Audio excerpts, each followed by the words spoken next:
I'm the slanderous one. Mr. Everborn Saga, good morning, sir. Microphone check 1, 2. What's happening? What's happening? What's happening? You gotta crank your mic up just a tad. We'll get it so there. It gets a little cranky. It likes to settle, right? The Elgato situation. You know how that goes. We'll make this work. What were you saying, sir? Oh no! I see.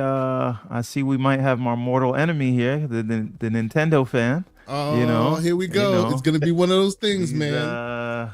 Yes. So okay. Blood feuds run forever. It's been going. So before we get started, let me introduce my guest. He is a returning champion on this here program. Like I said, we're talking about games and gamers. We've had a lot of showcases. The most recent one of note that I think is worth talking about is the Nintendo showcase. And of course, if we're talking about the Nintendo showcase, we must bring on one of the most prolific voices in that Nintendo community. Some people call him the Nintendon. He is just known as Don Otaku. Good morning, sir. Welcome to the program. How you doing? What up, K Asante? What up, Everborn? Appreciate y'all having me on the show.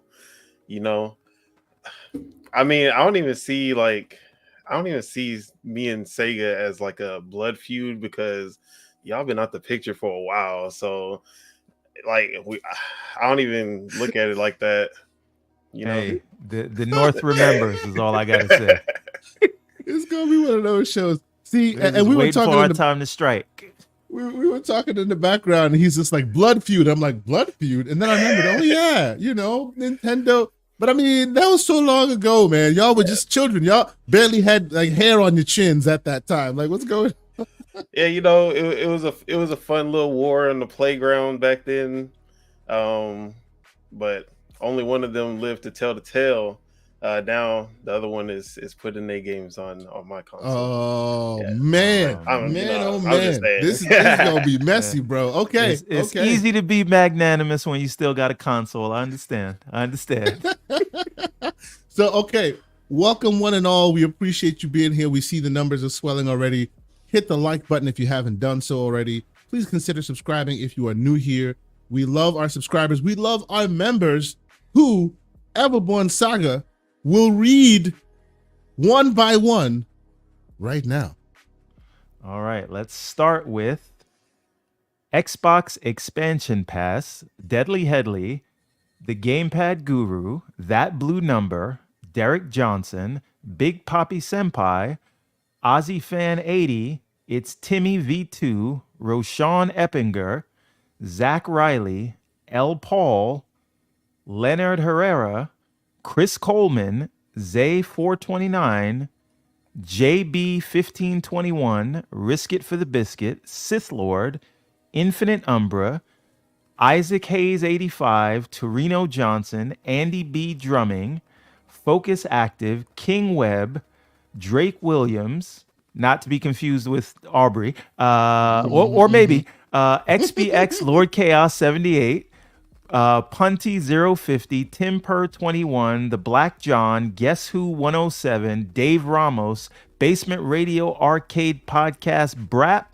Slow Mo Backslap, JD Gamer, Neo Mental, the one and only Pixelbit G, Big Bad Mo, our brother John Wolf, Hargeet Shani, J Mac, Gray Beards of Gaming, we know you, sir, Mr. MJ Dark, DLJ Plays, Captain Chats, Adidas 20, Kingsley Justine, AJ Allen, Hug Awe, A Rodimus, Tenant Gaming, Fred Giriun, Ballantone. And that's the last one, Ballantone, because now we're back at Xbox Expansion Pass. Thank you, everybody. So much. We thank you. And I will update that list. There may be some that have jumped in since then. We appreciate y'all for continuing to support the channel. We appreciate y'all for continuing to push the channel and help us grow. Speaking of that, you can now also catch some of our musings on thegamingcircle.com. Yes, that's right. Thegamingcircle.com. Which is the new website that we put together, which it's not really new. It's been in the background for some time now, but now I'm putting a little bit more attention and more energy into it. I actually wrote I've been writing a little article here and there to try and get some more attention on the site.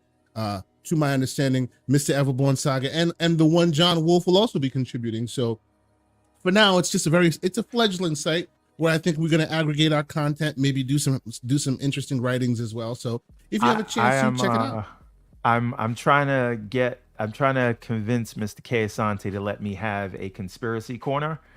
Hey, where man. We just do the conspiracy theories, but you know, maybe have a tinfoil hat in the corner like this. I'm just saying, it's a thing. Well, yeah. Oh, forgive me. You know what I'm saying? Like we could make it a thing. No, I appreciate everyone being here, and yes, check out the channel, check out the website. You know, we'll be adding more and more to it. And while you're at it, why don't you decide to join our Discord? We don't have as many crying sessions in the Discord as we used to.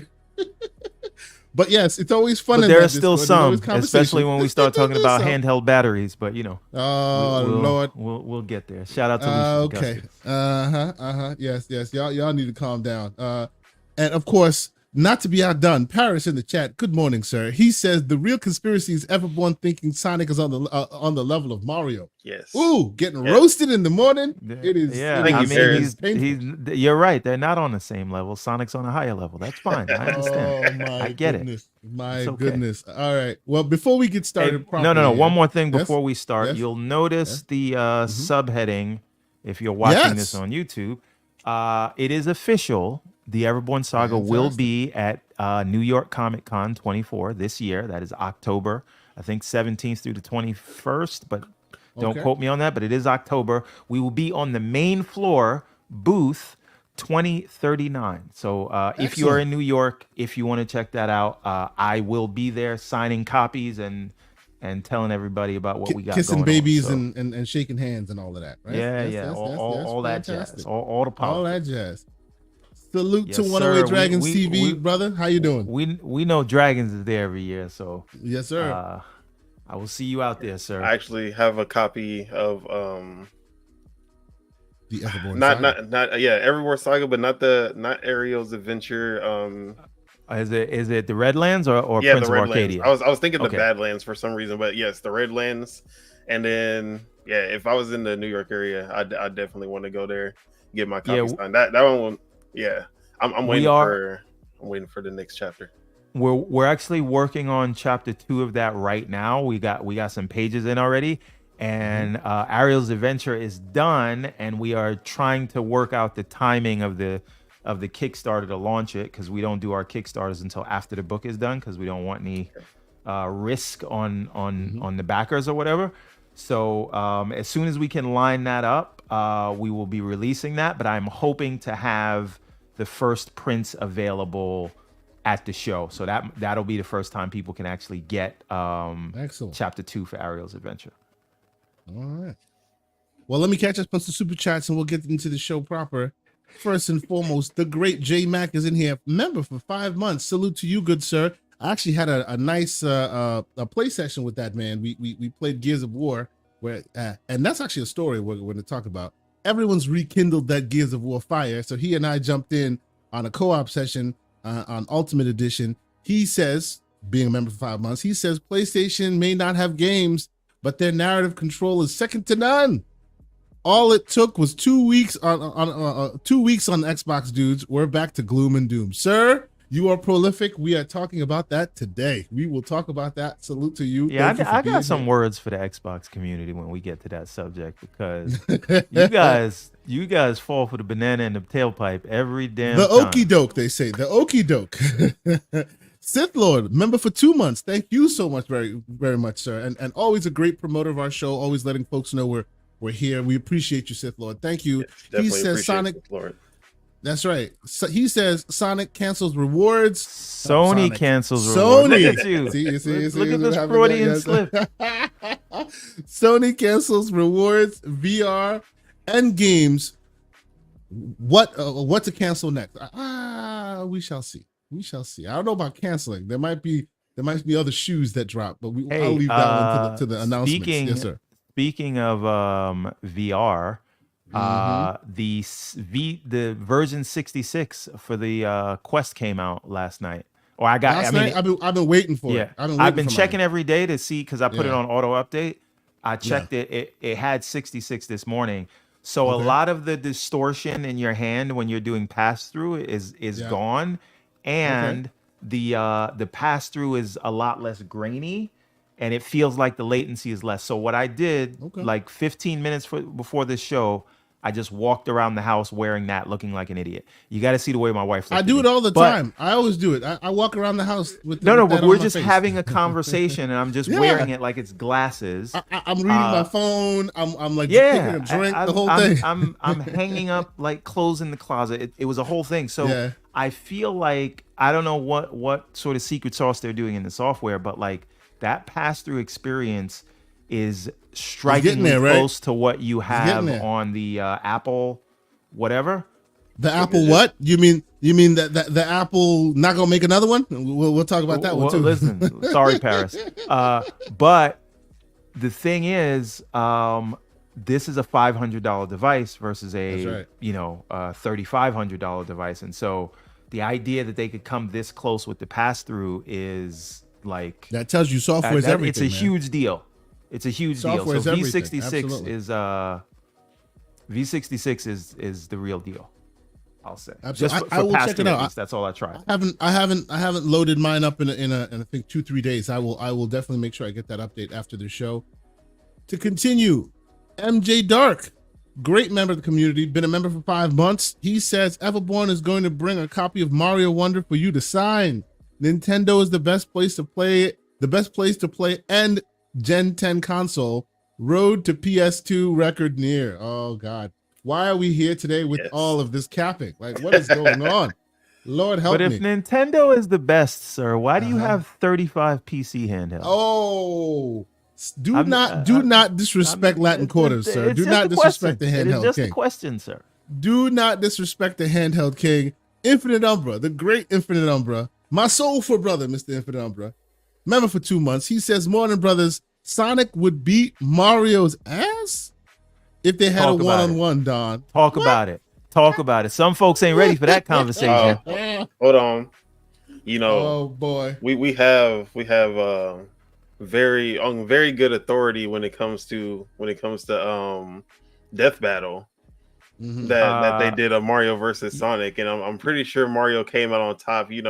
I take Death Battle as very good evidence and like at least 99% accurate, scientifically accurate. Scientifically accurate. You can't argue with science. I think Mario got it. Okay. First of all, Death Battles is fan fiction, and so it is not canon, and we cannot go by that, sir. Indeed. Okay. Well, you know what? We will start this thing like we always do, and I will start with my guest, Don, sir. What has been keeping you busy this week? What games have you been playing? Oh yeah, so true to my Nintendo name, been on Paper Mario, trying to get that finished up, the Thousand Year Door remake. Okay. This is how is that remake, by the way? How is that remake? So I'm a fraud because this is the one Paper Mario game that I have not played. During the GameCube, I went through my Nintendo is for kids phase at that time. So I really don't have that much like a lot of GameCube games outside of like Metroid Prime. I had no. So what you're saying is during the GameCube days, you realized the truth, and then later on you came back to I'm a child at heart and kept it moving. I get you. Continue. Yeah. But GameCube had Eternal Darkness, right? Oh yeah, so I had a GameCube. I played like the Resident Evil 4, of course, Eternal Darkness, Metro Prime 4. But outside of like Super Mario Sunshine and Smash Bros. And Mario Kart, I didn't get to any of like this. There was a lot of gaps in my history. So this is actually my first time playing it.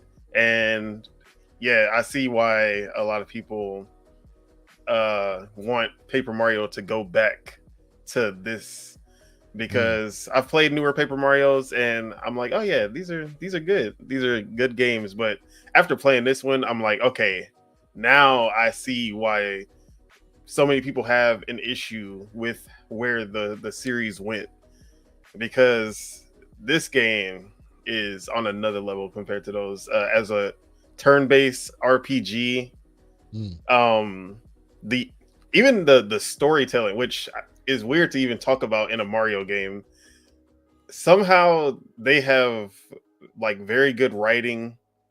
The characters are actually unique because I believe sometime after this game came out, Miyamoto kind of set some rules. He was like, yeah, you can't make unique Yoshis and Goombas and Bob-ombs anymore with distinct names and stuff like that. So a lot of that is missing with the new Paper Mario games.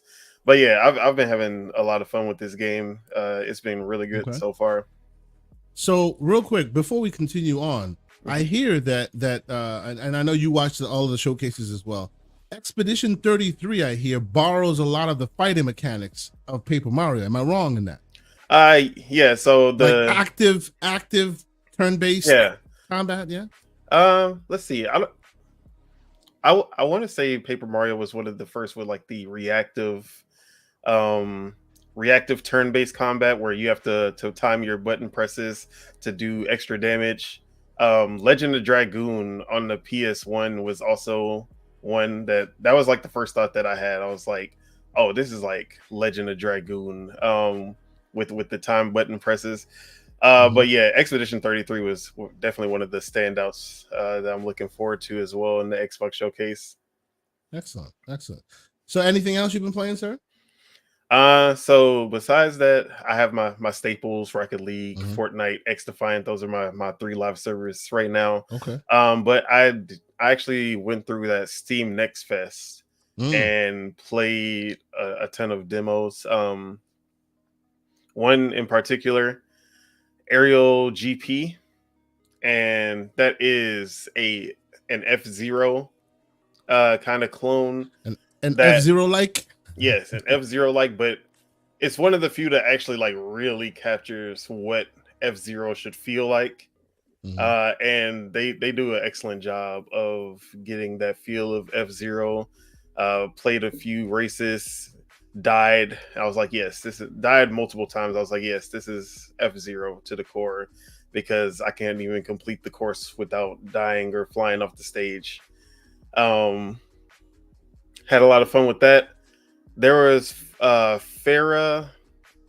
I forgot the subtitle, but it's Fera.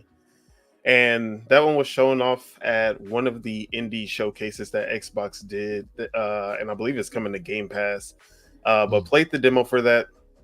And it's a survival game with really unique and really fun traversal mechanics, where you have this glider that you can basically just like fly across the map with that glider, but you also have this grapple hook that you're just like going between the grapple hook and the glider, and the traversal mechanics. Yeah, the traversal mechanics are really fun. That's like the best part of the game. As far as survival games go, it has a unique twist, because instead of, you go out, you chop down a tree and you pick up the wood and then you have it in your inventory. Whenever you like chop down a tree, you kill a beast, and then they drop their like bones and everything. You actually don't pick it up and put it in your inventory. You don't have an inventory to keep things. You can pick it up with your hands, but that's it. And so when I was playing the game, I was like, I'm trying to pick up. I killed one of the monsters and I got its parts. I'm like, how do I take this? Like, how do I get this back to the base? Because I can't just pick up everything one by one. So they basically make you open up a portal, and then the people. So you're like the chief of a village, and then your villagers will come and grab everything from the portal and bring it back to the base. And that's cool. Yeah, so every time you're like, okay, I'm getting all these resources, you just drop the portal here, and then you'll just see your villagers come through, pick up the stuff, and start bringing it back to the base. So that's a really cool mechanic. And then like even when it comes to crafting and everything, your villagers do everything. So it's kind of like Pal World, without the whole like slavery type of mechanic in it. Without the slavery Pokemon stuff. I get you. Yeah, so like you don't do anything. The villagers they basically craft, they get the materials. That's you just a cool go out. idea. Yeah, like that's one thing I hate about crafting games, right? All the mishigas of crafting. But maybe you go out, you conquer, and then let the villagers take care of all the nitty gritty. That's pretty cool, man. That's pretty cool. Hey, what game is on the screen right now? This is what he's talking about, Pharaoh. Yeah. Oh, okay. I think it's Pharaoh the Sundered Lands. Yes, that's exactly what it is. Yes, this is what he's talking about. This is cool. No, the graphics look great the too. Sundered Tribes. That's what it is. It's like they got to Everwild before Everwild. Yes, sir. Yes. No, this is great. So is this still available through Next Fest? I might want to try this. I didn't get a chance to try it yet. Yeah, it wasn't a timed one, so it's still available. At least I still see the play button on my Steam right now. Yeah, I may install this thing because this looks great. Yeah, it's a little janky. It's a demo, so I'm forgiving of it, but there's some jank to it. But if they can get that polished, I think this will be a good hit, and especially I want to say it was announced for Game Pass. Yes, this is Game Pass footage. Okay, yeah, this is for Game Pass. Yeah, that was at the indie showcase that Xbox did. So, yeah, I'm really looking forward to this one. Very cool. Excellent. Yeah, excellent. Those were definitely the two highlights of what I played. I played one that you played as well. I'm gonna let you talk about it though. Okay. Mr. Everborn Saga, sir, how about you? Any new games keeping you busy? Are you going back to your what do they call it? The Elden Lordness. Are you going back to Okay, so let me talk about that for a little bit. Yeah. Go ahead. As you all know, I've started the CEG movement, which is the Console Experience Gamer, where we connect our PCs to our big TVs in the living rooms or bedrooms, and we play, uncompromised. And so, except for having huge monster RGB rigs in there. I built the cabinets around it. It works. It's hidden. Don't worry about all that. No, don't worry about that. That's a discussion for a different day, sir. The point is, I use it with big picture mode, and obviously the best controller, an Xbox controller. There you go. And I play it. I use the PC like it's a console. There's nothing installed on it but gaming. But anyway, so Elden Ring, which is one of my favorite games of all time. I have about, I think, 150 hours in it. I've beaten every major boss in the game except for the chick with the arm. Yeah, the one that's going to be the subject of the DLC. Yes, is she?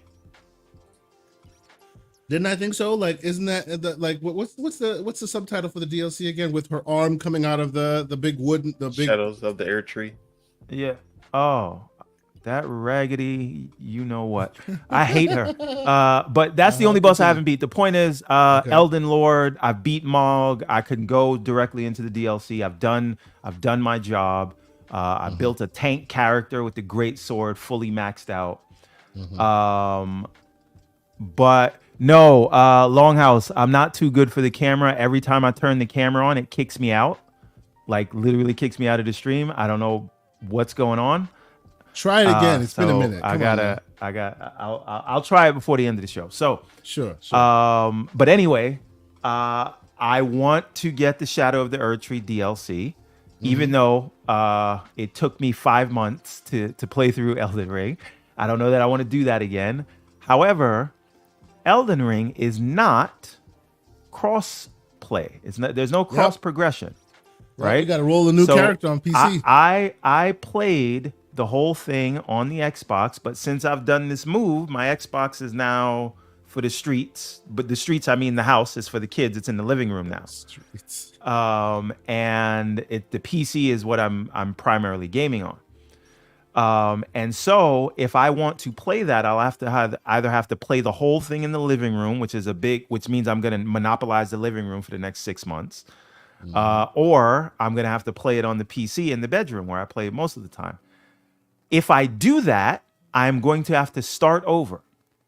And I'm going to have to look that Tree Sentinel in the face again, who beat me the first time. And then my whole thing was a revenge arc to come back and beat the Tree Sentinel again. And now I'm going to have to look at him again, and he's going to be overpowered. And I just can't abide by that. So until From does the very basics that Larian already do, that CDPR already does, that Xbox Game Studios and Bethesda and Activision, even before they are acquired, unless they do all that, right? Move the console from the living room. No, but then I'm going to take it from the kids. I mean, come on. You know that's BS. How many consoles you got, bro? You got more than one. That is besides the point, sir. And so, and also, if you do not, to lay it completely out, right? When he moves it to the bedroom, stop it. When he moves it to the bedroom where he to lay it completely out when he moves it to the bedroom, and you telling me to stop it? You stop it, sir. It's Saturday morning. Where he continues to use the same Xbox controller, it won't matter because it'll be on the same TV, but it's the whole principle. But here's of the problem. Here's the problem. Today, on today's standards, if I can't go back and forth and play between handheld and the TV, whether it's console or not, then you don't really deserve my money. I want to give them my money, but I'm like, From can't do the basics and say cross progression. This is table stakes now. People are giving you ideas, man. You can stream from the Xbox to the PC with zero lag. You can use a mod to get yourself back to the right level. That is making up for what From should do. Why does everybody keep making excuses for From? I don't understand. No, it's not that they're making excuses for From. No, they're literally making excuses. Those are excuses. What they're doing that I can see is they are trying to get you to play this game so we can hear you swear up a storm about how much you hate this game again. They want that entertainment. That's absolutely fine. But From Software, it is not difficult to do cross save. You're a big company. If Larian can do it, if Ubisoft can do it, if Xbox Game Studios can do it, if Activision can do it, you can do cross progression. It is not that difficult. I'm sorry. I don't, it is what it is. So, and no, I'm not hiding from the game because I am an Elden Lord. Okay? Stop fighting with the chat, sir. I did the work. Stop fighting with the chat. Anyway. I'm actually going through what Everborn is going through because I played Elden Ring on my PS5, and then I gave my PS5 to my brother. So I don't actually have access to it for most of the time. So I got it on PC, and just the thought of starting over, I'm like, man, I don't know if I really have it in me right now to just go through that again. But I do. I know how to use mods to level up to the point where I can just get through the at least the main content, and then get to the expansion and go from there. No, right. You have options, man. Mr. CEG, you got options. But I do have options. But that one of those options should be that From Software does what they're supposed to do, and they keep doing these things that make no sense, and people keep making excuses for them, and the excuses on that I won't from disagree. Everborn today. Anyway, so now continue. Aside from that, I have also been playing my own game because, as you know, I have revisited. Okay, you're an Elden Lord Fisher Price. Listen, that's fine. Man. That's fine. But let the work that I put in carry over. I'm not roasting people. They roasted people this morning. So no. I understand. It's the From Defense Force. It's okay. Oh man. All right. So anyway, this all might be cope because I can't beat Melina. But that that Hey, if it is a we subconscious, all see it. We see it. We see what's going on. But continue. So, but back to this. So as you guys know, I released, like, the whole Everborn universe is based on a game that I released, a 2D platformer that I released on the Windows Phone. I have since sort of tried to build a sequel in Unity, completely starting from scratch. But I've been recently experimenting with Monogame, which allows you to port old XNA games multi-platform. And games that have used Monogame are things like Celeste and Streets of Rage 4. Nice. And I can't remember it right now, but a bunch of games that you like, high profile. You probably know. Yes. Yes. Right. Stardew Valley is also Monogame. So I've been playing with Monogame. Think of Unity, but without the editor where you can drag and drop stuff into the scene. It's all done through the code. But it does give you a lot more control, and the game feels, in terms of physics and everything, it feels more like what I originally envisioned, which was a love letter to the 16-bit era games. And so I have now gotten this thing to build. I'm adding controller support. It is running on PC. I have not figured out scaling yet. The old particle system is no longer supported, so I have to update that whole thing for the particle effects. But they're sort of all solvable problems. And so now, yes, I am a C# developer. And at work during the day in financial services, I'm a Java developer, but those things are very similar for those who play in that world. But anyway, all the problems that I've come across so far are very solvable. So we've got full controller support now. We're doing scene management. We are able to run PC builds.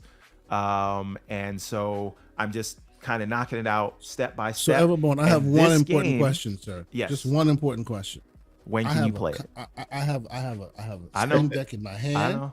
I have an Elite controller right here. I don't have a game. What's good, homie? As soon as I get it to a place where it won't crash on you, because there are certain things that are not supported. Oh, because you know what gamers are like. Oh, yo, this is trash because it crashed on me. Right. And so, but what I'm going to do is the game itself will be exactly the same. Currently, there are 20 levels and 5 bosses. We are going to, and that so is you're what doing the release. HD collection. You're modernizing it. No. Wait a minute. That's kind of true. So what I'm going to release in early access, when I can get it to not be broken, is the game that was released on the Windows Phone, which is the 20 levels, 5 bosses. The full game will be 60 levels and 6 bosses. And the whole thing will be redone in pixel art just to give it a more timeless feeling. So it will not only feel like a 16-bit era game, it will look like one, but in the best ways. Think Shredder's Revenge in terms of visual. Excellent. Things like that. Excellent. So that is what we're going for, and it will be released. By the way, I saw including the Switch. So, look at you! Mr. Don Otaku. Thank you. I saw you were asking. Have you gotten any attention of any good pixel art developers? Pixel artists. So here's the problem with that. I put out that call, and I got a lot of people that responded, and not one of the people that responded had any pixel art in their bio. It's just like graphic designer, designer. I'm interested. Message me, but I'm like, if I can't see demonstrated experience that you can do pixel art, then I don't want to waste your time or my money, right? So I want someone with experience doing pixel art. This is a call out to the community. We got 237 people watching between Twitter and YouTube. Salute to all the great folks watching right now.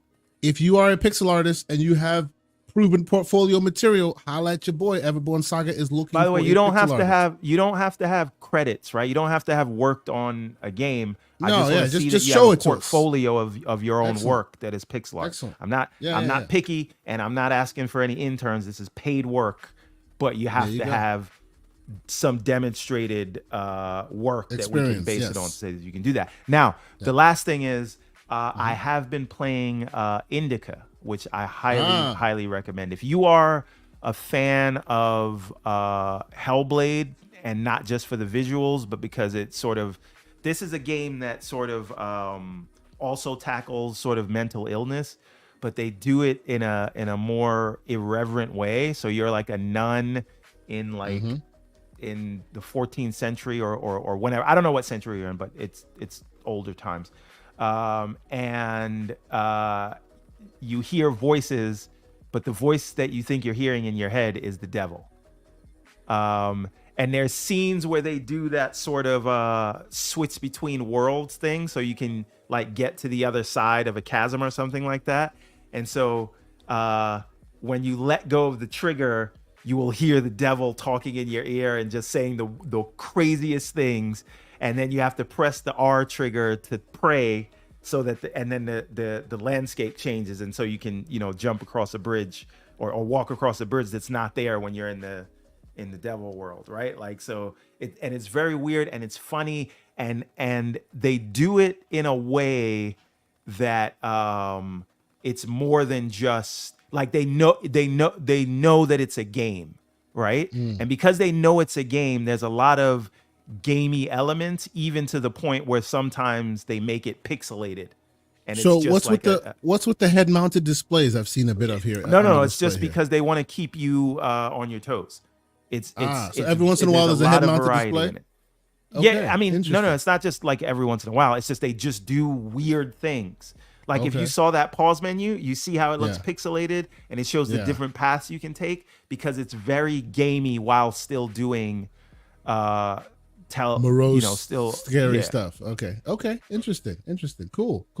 So I did hear you talking about this, and I was like, right after Hellblade, I was like, I'm a little bit like gloom and doomed out right now. like it's not like it, and it is cinematic, and the voice acting is good, but it's also just very weird. Like it's like watching like a Paul Thomas Anderson thing, right? Like it's I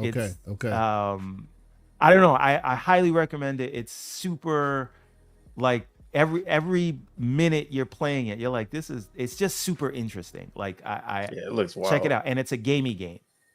Cool. Very cool. All right. I will check it out. I'll put that on the list. Now, by the way, let's see. Steam Deck verified, so you can play it back and forth with your handheld and your, Hellblade 2 was amazing. I'm just saying that this is different. This continues on that lineage. Well, yes and no. I'm just saying that Hellblade 2 is very cinematic, and this is, when they say they're a game, like they'll literally, like, this is a racing scene. There's more gamification. Okay. Right? Like it's just it's super interesting. Like you collect points just because they're telling you it's a game, even though they do nothing. They tell you collecting points is pointless, but you're still collecting them because it's a game. I get you. Okay. All right. Well, before we talk about the game I've been playing, let's get to some of the super chats real quick. MJ Dark, $5 super chat. He says, Everborn, how come you, a PC player identifying as a CEG console experience gamer, sir, now bullying the real launch edition of the of the ROG Ally X? You jump back and forth. You'll jump back to Steam in a week. I mean, he's not wrong. That is entirely possible. I don't doubt that. Listen. We call him the Flip Flopper Saga for a reason. This is the difference with me. Everybody on the internet can't admit that they're wrong, or they can't admit that they're a fraud. I can't.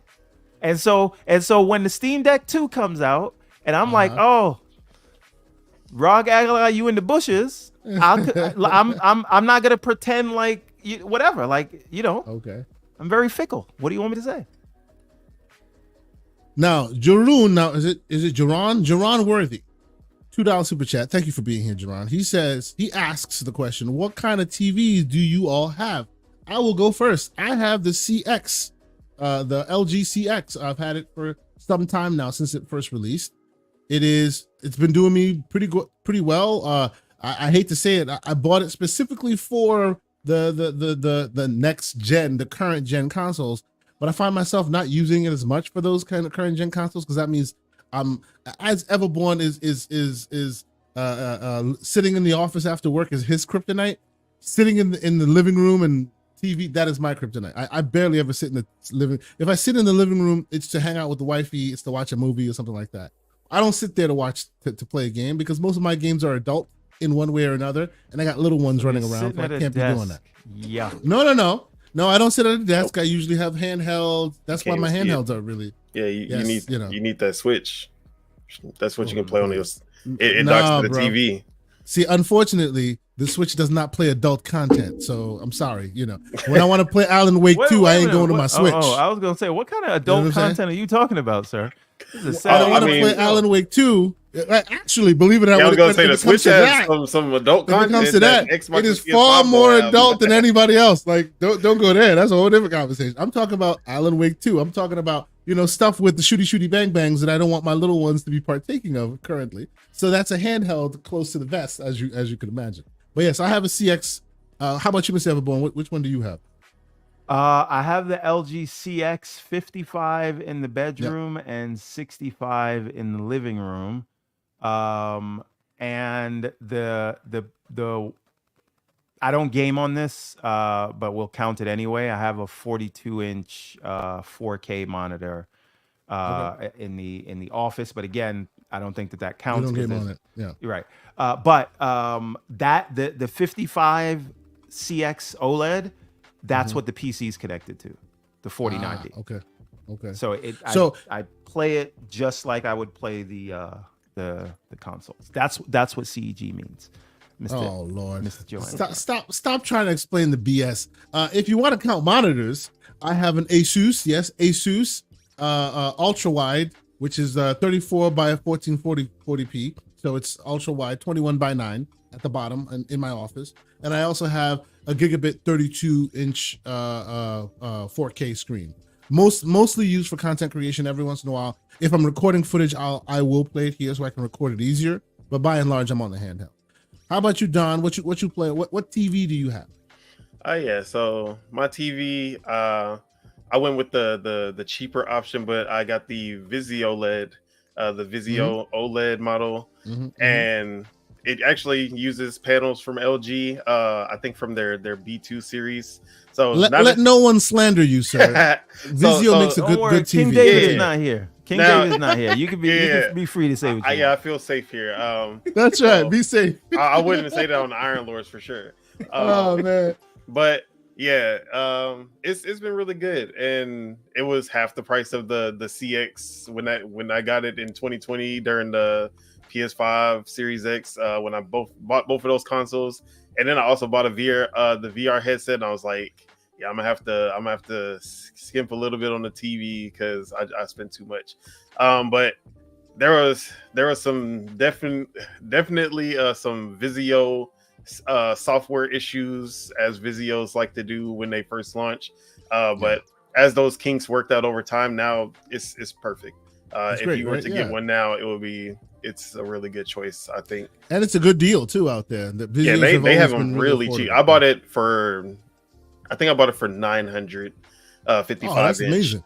Yeah, that 55 inch OLED for 900, but I've seen it go for like 650 now. So if y'all need an OLED for the low, definitely check out that Vizio OLED. Then my monitor, it's an LG 1440p 144 hertz. I couldn't tell you the model though. Regular 16:9. Yeah. That's how you game, man. You were saying, everyone? Just completely unrelated to gaming. Just a funny story. You can all laugh at. It's not gaming related. So, doing this podcast, I have to do it with the AC off because it sounds like a jet engine because it's an old AC. So I am dying in here, but that's not the funny story.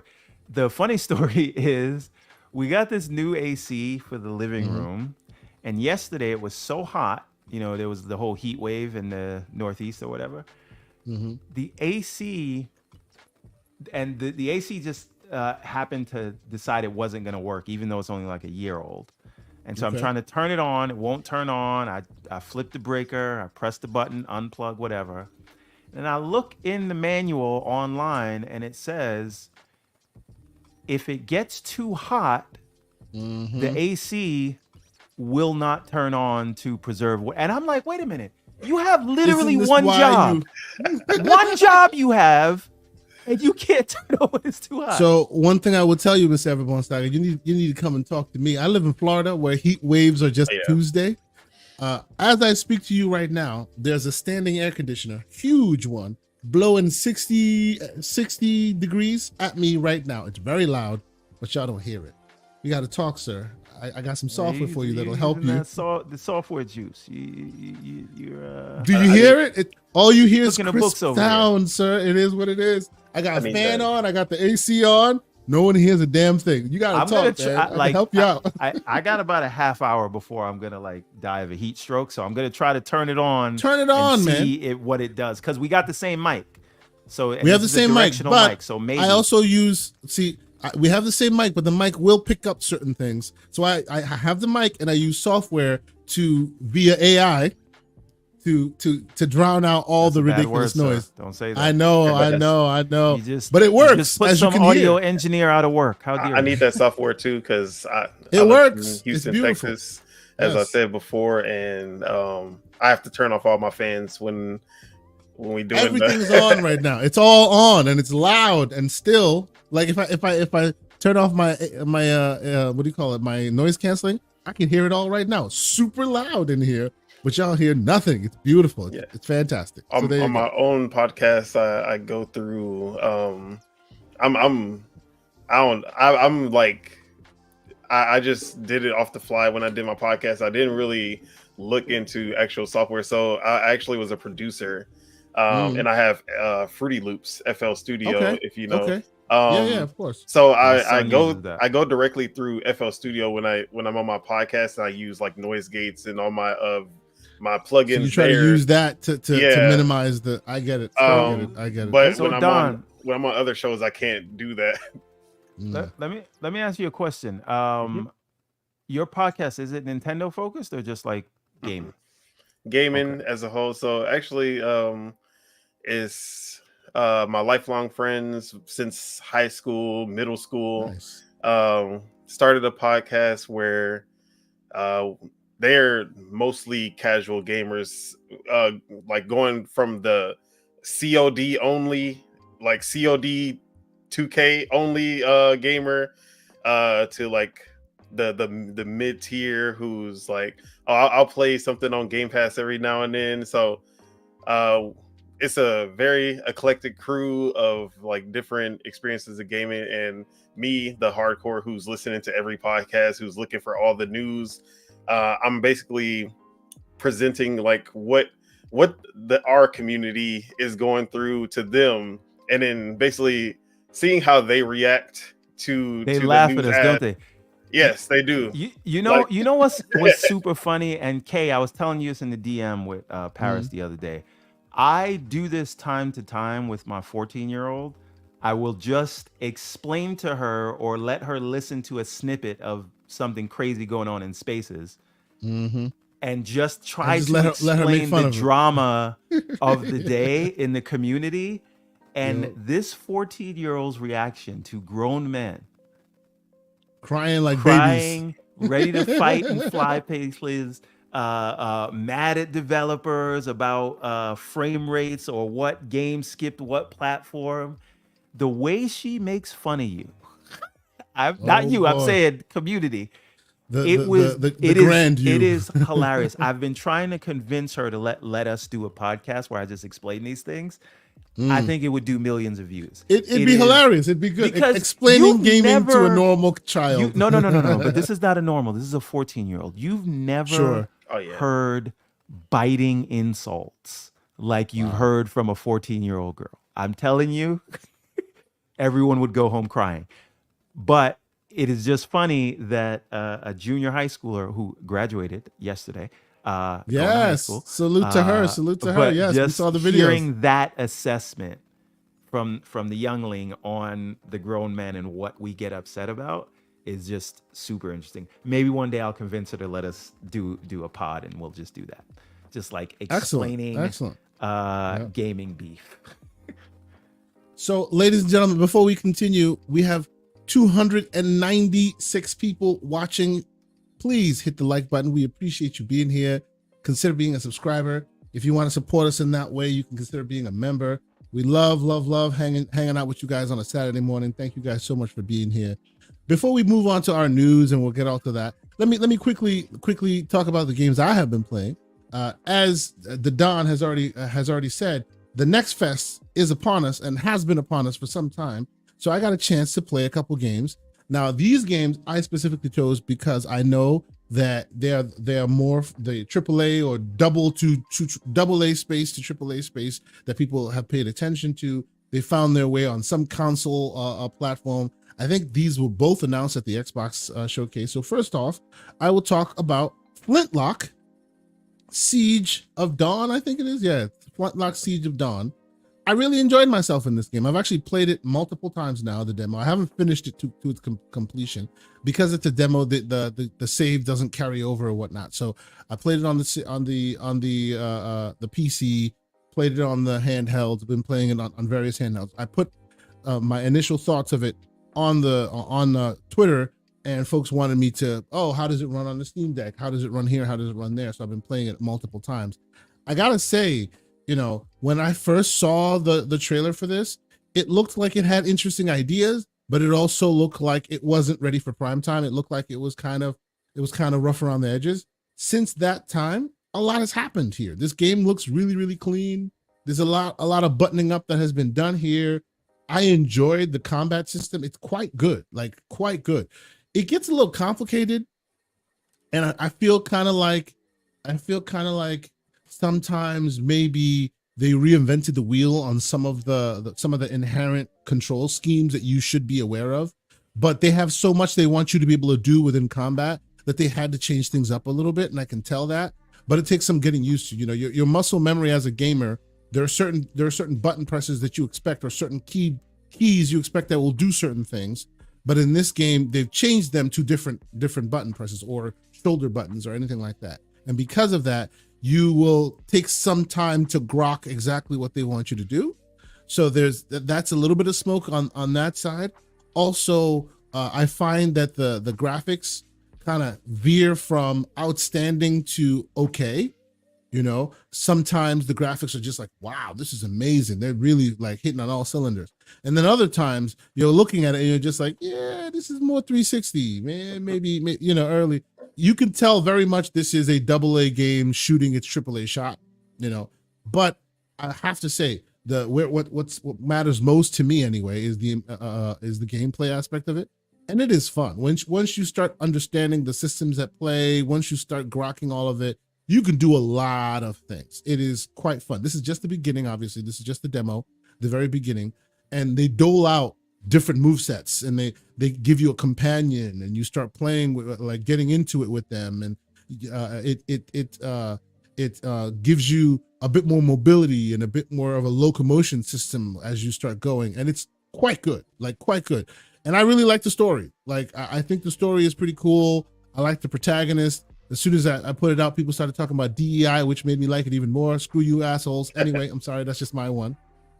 But yes, I've really had a good time with this. Everborn, I know because of all the various showcases, and shout out to the Wandering Dutch. We saw this first on his showcase. I know this has been on your radar. Did you get a chance to play this? I mean, you are Mr. CEG. You have access to Next Fest. Did you ever get a chance to play this? I think it might still even be available. I actually have not played anything from Next Fest. Not because I mean, I've just been busy. I've been actually spending a lot of time. No. Just the mono game experience thing, right? It's the fact that I can do this and bring that forward. It's been taking up a lot of my time. So I've been spending way more time creating than I have, what do you call it? And I specifically ignored this game because I'm looking forward to it so much, and I know we get it next month. I don't want to just put the tip in. I want to have a fun Saturday night. I'm waiting for the full game, July 22nd. He said we'll have a fun Saturday night. What are you doing, dude? July 22nd, full game. Do not miss it. This looks great. I retweet for the last year and a half. I've been retweeting everything these guys do. I'm very excited about this game. I knew this was special when they first showed it at the Xbox Showcase. Maybe we saw it before that. But it was. We saw it on the first one was the first time we saw it was definitely. Well, no, we saw it when they were promising all these games in 2022 showcase. Yeah. Okay. Well, but before then, Dutch showed it on his showcase. No. Dutch was the first to show us the extended thing. Xbox showed it first at the 2022. Everything will be available in the next 12 months. But then Dutch did his, and then Dutch did the fuller thing, yes, and then we got the first long extended reveal from Dutch. Okay. But yeah, I'm super excited about this. But can I just say something about like Next Fest and Steam? Sure. Like if you are if you fancy yourself a gamer and not just sort of like a fan of a platform, Steam is kind of where it's at. Like it is for the gamer. I love when he speaks with my voice. It's amazing. I've been saying this for years. Listen. Let's be very clear, right? No matter how you come at gaming, whether you game at a desk like a troglodyte, like Keisante, right? Or whether I never said I game at a desk, but okay, continue. All right. Or whether you want a game on a handheld, they've got the Steam Deck, or you could run Steam on the other handhelds, or whether you are trying to start this movement, CEG, PC on TV, right? It is there, and they have a user interface, and they have a system of clear metrics. There's a clear system of reviews. There's the early access just works. All the stuff that sort of Phil is promising of how they see the ecosystem with cross save and picking up a device and playing wherever you want. Like right now, every game that's on Steam, I can go, provided the hardware can handle it. I can play it on the big boy PC in the bedroom, or I can go pick up exactly from where I left off for the most part, because most of the games do cloud saves. But I can pick up the Steam Deck and pick it up from exactly where I left off. I don't have to think about it. And really, every device can do that, and they provide a proper user experience and these things for it. And yes, you can run it on the ROG Ally X 108 Dragons. That is the point. Indeed, you can. So Steam, to me, and all the games come there. Forget about Xbox, forget about PlayStation, except for Nintendo. But there are ways. Just you know what it is, Don. No, I don't know what that is. He's like, I have no idea. What are you talking about? The point is, it just feels like if you're an enthusiast, and if you're listening to this show, you're an enthusiast. Like, investigate kind of where it's at. Hashtag get a PC. I'm just saying. We've been saying this for a minute. Even if what you don't like all the Windows mumbo jumbo and user interface stuff. That doesn't matter also, because big picture mode really is going to give you that console experience if you're a troglodyte like myself. Do you know what I advocate for now? If you're a console main, which you have every right to be a console main. No one's denying your console main aspects right now. No one's doing that. But if you're a console main and you're like, what the hell? Why can't I play these games? Why can't I get this demo? Why can't I get that demo? Because they're all available. Why can't I get access to some of these games for like V Rising? People are so excited about it on PlayStation. It's been on PC for years now. Yeah, Black Myth Wukong. You crying about it, about whether it's a DL or the Series S, it don't matter. You know where it's at? Steam. Exactly. If financials are the concern here, right? Beyond the and obviously if you need help, obviously the DMs are open. You could always talk to us. We could talk you through the console experience and all of that. Right now, with the Ally X coming out, OG Allies are cheap as dirt. Like, they are cheap as hell. Get yourself an Ally just to dip a toe in the waters, right? It's like I've seen them for $200 and you have yourself an Ally. Yes, battery's garbage. Plug it in. You're still getting the demos you couldn't get access to before. It is really good. You have options now, is what I'm saying, right? So if you're complaining, if you care to wait, it's all good. There's not a problem. But if the fact that we're playing all these games on these systems and you're just like, what the hell, man? Why is it not coming to console? You can get for like relatively low cost. You can get in there and have it as a side hustle. I know a lot of people have a Switch as a side devices they use from time to time. You can get an OG nobody has Ally. A Switch as a main. Why would you have it as old. a side when you have all these quality games? The most. Yeah. We are having grown man conversation, Don. Calm down. Switch does not get called on Valentine's Day. They get called on the 15th. Right. The Switch is not invited to the families for Thanksgiving dinner, right? They get called afterwards. Big Mad Mo is sitting there 10 toes down. He said, "I appreciate you, Beta Boy. You do that, sir." The Switch laughs at all your jokes. Right? That's right. But you're not building anything with the Switch. I was gonna say, just to add to like the whole PC gaming, so I built my PC, I want to say in 2015, 2016. Okay.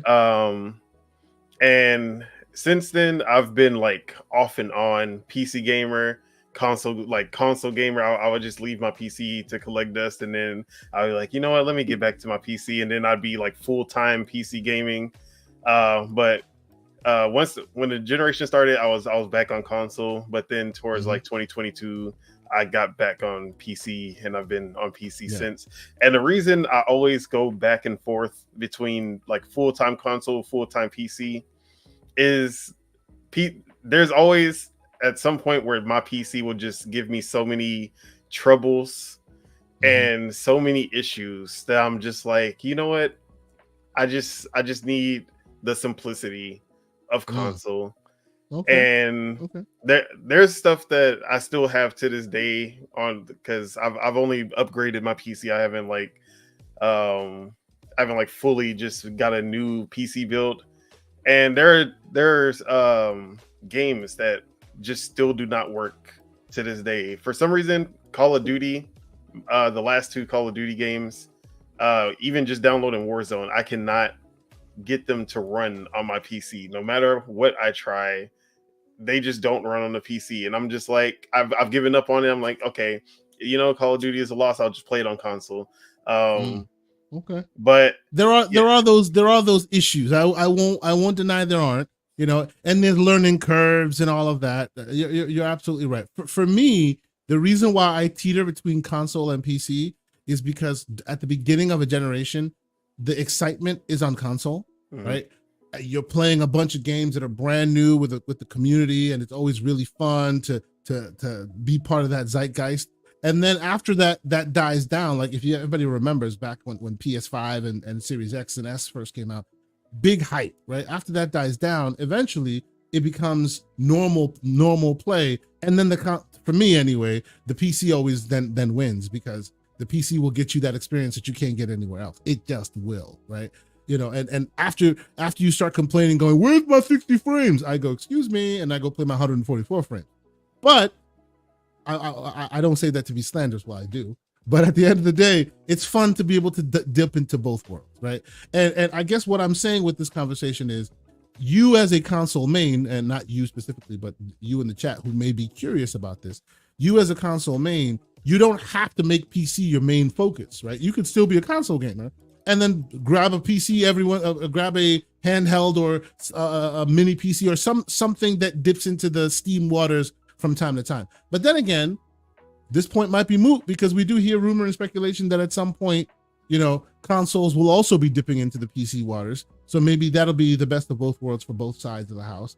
But yes, in the short term, if you got a little bit of money, right, and you feel like, hey man, I want to be a part of this, and I want to play Hades 2 now, I don't want to wait till 2-3 years before it comes to console, there is an option for you, and they're relatively cheap. Like Hades 2 specifically I'm talking about, we all know that'll be in Game of the Year conversations, and that thing runs on a potato. That thing runs on anything. So you could buy like an OG Ally for $200 and play Hades 2 today, right? So there are options available to you. But before we continue, let me catch up on a couple of the super chats, and then we'll get to one last game, and then we'll get to the news proper. Max City Entertainment, thank you for being here, sir, with a $2 super chat. He says, "Congrats, young one, now ever born. Beat Molina. Stop being a coward." I added that last part. From Software, add crossplay. Well, not crossplay, cross progression. Yep. what do you call it? So Don, what you were talking about, my whole. Well, let me catch up on the super. Oh chat yeah, first. go ahead. Sorry. Continue. You want to finish your statement? No, go ahead. It's not okay. Important. Well, okay. When you're done with the super chats. Yeah. By the way, quick. did you see that we got BT Maverick gifted 5 memberships? I was about to get to that. Yes, that's right. That's right. I'm sorry. Big Mad Mo, member for 5 months. He says, shout out to the panel. Congrats, Everborn, on Comic-Con. Boots on next season is in full effect. If you build it, they will come. Game Pass. There you go. Thank you, sir. Appreciate you being here. BT Maverick 707, the great BT Maverick. He's a member for 2 months, and he says, anyone jump into Still Walks the Deep on Game Pass. 80s movie, The Thing vibes with Alien Isolation sprinkled in there. Fun 4 hours. Fun 4 hours and a good story slash character. Yeah. Wait a minute. 4 hours, you say? This is right up my 4 alley. hours. Yes. I might have to download that today. Been talking to MJ Dark, who's also been dipping into that. He says he's enjoying himself quite well with Still Walks the Deep as well. So yeah. And then of course the great BT Maverick gifts 5 memberships to the channel. Brother, we appreciate you, man. Your unwavering support is fantastic. And of course, not to be outdone, then comes Flood. The Penguin's in the house. He drops 5 memberships as well. Gentlemen, you guys are just too kind, man. This is amazing. We appreciate you so much. Thank you. This is great, man. This is great. We appreciate y'all support. I would like to on say a Saturday Flood, morning. That's not going to get anybody to game on Linux. But anyway, stop it. Hey! You're talking a lot of that slander, and you use the Steam Deck like everybody else. So what you talking about, bro? People are gaming on Linux. What are you doing? That don't count. That doesn't count. Yes, it does. By the way, speaking of gaming on Linux, Flood, have you messed with Bazite yet? This is the open source version that is more streamlined of Steam OS. Yes. I actually saw that recently. I haven't installed one. ETA Prime did a tutorial video how to install it. Yep.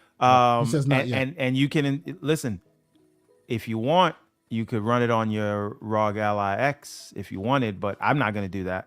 No, it's not that. Like if you're gonna because get the why ROG would you do that? Why would you do that when you could just buy a Steam Deck? You bought a ROG Ally so you could run Windows, run the other stuff. Yeah, that's right. Yes. And so the thing I was saying, Don, was my whole foray into the PC realm for me to do it, like to sort of be the guinea pig, so to speak, was beta boy. Can I make this experience as simple as what I'm used to on console? Because I have no patience. I don't even want to use a mouse and keyboard. Like I have no patience for any of that when I'm not at work. And so the way I was able to accomplish that was having it be a single purpose. There's nothing else that's installed on the PC that's going to get in the way. There's no notifications that are bothering me. The only thing that runs at startup is Steam, and it launches in big picture mode. And so in that sense, the desktop never really gets in the way. Maybe if there's a game that needs like a newer version of .NET or something like that, I'll get that. But that is very few and far between. I have a little controller-sized keyboard trackpad thing that's the same size as the Xbox controller. Okay, you got it. That's what I use for whenever those issues come up. But I wake the PC with the controller. I'm playing on the TV in that sort of console UI, the same one that's on the Steam Deck, and it makes it great going back and forth from the Steam Deck to the PC setup because the big picture mode is just the Steam Deck UI. So it's a cohesive experience. Everything automatically saves, and it is that sort of frictionless console experience, and all the games get there, right? And so it is possible. And again, I haven't had any issues where games haven't worked because it's a newer PC. I suspect, like, I don't know if you've updated your motherboard or something like that. It's also probably not just because it's a newer PC. It's also probably because you only use it for gaming. The thing with PCs is the more you layer on, the more complication you have and the more potential it has to do things. If you say, okay, this machine, no matter how expensive, no matter what, It is single use. I'm not touching it for anything else. I don't even have Chrome installed on this thing. There you go. Like Office and everything is uninstalled. It literally, it is only other than like basic Windows services that you don't control. Yeah. But it is the only thing running on there. I have the Xbox app installed. If you keep that up, that comes with Windows and it comes with Steam. And I have not, I've been doing this since April. Yeah. No issue. If you keep that up, it will continue to run right for you. No, I agree with you. So real quick, before we get into other conversations, let me quickly talk about the Alters that you are watching on your screen right now. Another game that I played on Next Fest. Yes, another one that was shown off at the Xbox Showcase at I think last year it was. And man, this game has such atmosphere. If you look at the game on the screen, and I'll skim through it while I talk about it real quick. If you look at the game on screen, it is also, you can tell, like a AA type of experience, but man, do they shoot their shot. It is Unreal Engine 5. I see you in there, Mr. Umbra. I see you in there. You go ahead and spend your epic bucks. Go ahead and do that right now, because this game looks insanely good. Like graphically, wow, it is insanely good. And like the world is so well built that you just want to like have aliens pop out of nowhere. You just want to have that fight. This is how, and this is no slander because I beat the game. This, to me, this is how, what do you call it? What's that PS5 game that came out? Returnal. This is how Returnal should have looked day one. And it has one of the best, some of the best water in the business. And that's saying something because Sea of Thieves owns that crown. The water in this game is just, ooh, chef's kiss. So well done. And obviously, quick premise, you land on an alien world. The idea is, and it's right at the beginning, so no spoilers. You land on an alien world. You land with a whole team. So you have the captain, you have all these other people that work all these various systems, and you land on this alien world, and you're there to mine some precious resource, some MacGuffin precious resource. And when you land, all the other people are dead. Like you find pods and they're all dead. Like you find that out 2 minutes into the game. They're all dead for some reason. And then you make your way to the ship, and now you realize that the ship needs all these people to run it, and they all have these expertise that you don't have because you're just, I think you're the crafter on that you were brought there to craft things, but you weren't there to fly the ship. You weren't there to do all the various things that need to be done in order for the ship to succeed and to run. And oh, by the way, the world that you're on right now is going to have a cataclysmic event in like, I think 5 days or something. So you have to quickly gather resources in order to do what you need to do in order to survive this cataclysmic event or move away. And the ship is this big round like wheel thing that I guess you're going to have to move. I haven't even gotten that far as to how I'm going to move it. But yes, I've just been enjoying the atmosphere of it so far. And every time you see the thing get black, that's me taking screenshots, by the way. This game begs screenshots. It is so beautiful. Really, really, really beautiful. If I have any smoke for it, it's the fact that I expect to see some adversary, right? I expected like the world being I was this just gonna well. ask, can you kill some people? Can you shoot So anybody? far, Some melee. so far, and it could change because again, I'm only early in. I think I'm about 80 minutes into the game. So far, not a single soul, not even another animal of some kind or anything. No, nothing. But man, it begs some adversaries in this world. It is beautiful. Like wow, it is so good looking. And you said they have captured. It's UE5, yeah. It's UE5. And it runs without. I mean, let me be clear. I ran this on my PC. Yeah. And I got a big dog monster. Like I got the pit bull, right? So if it does have problems, it won't be my problem. I'm running this at 144 frames. But I suspect, and again, it's a demo, so we can't judge it too harshly, right? If this thing comes out and it's not able to run on consoles or it's not able to run on handhelds or whatever, I did not test this out on the handheld, but if it's not able to run on other things, then we can have smoke for it there. But it being in demo form, I usually don't pay too much attention to how it runs because it's a demo, right? And I don't even think it's slated to come out anytime soon. I think it's 2025, if I'm not mistaken. I don't know that for sure. Maybe the chat knows more than I do there. But yes, they had it on Next Fest. I had to try it, It is beautiful. I mean, wow, it is so beautiful. And then what's interesting is once you get to the ship and once you start understanding what they need from you, because there is a tutorial system. I'm gonna keep it kind of vague. There is a tutorial system as to how to do what you need to do and what you need to do. They dole it out to you, what you're trying to get your hands on. Once you get there and you start working at it, the funny thing is now you start getting more of a story, right? There's and it's called the altars for a reason. I mean, like the cover art shows like multiple versions of yourself.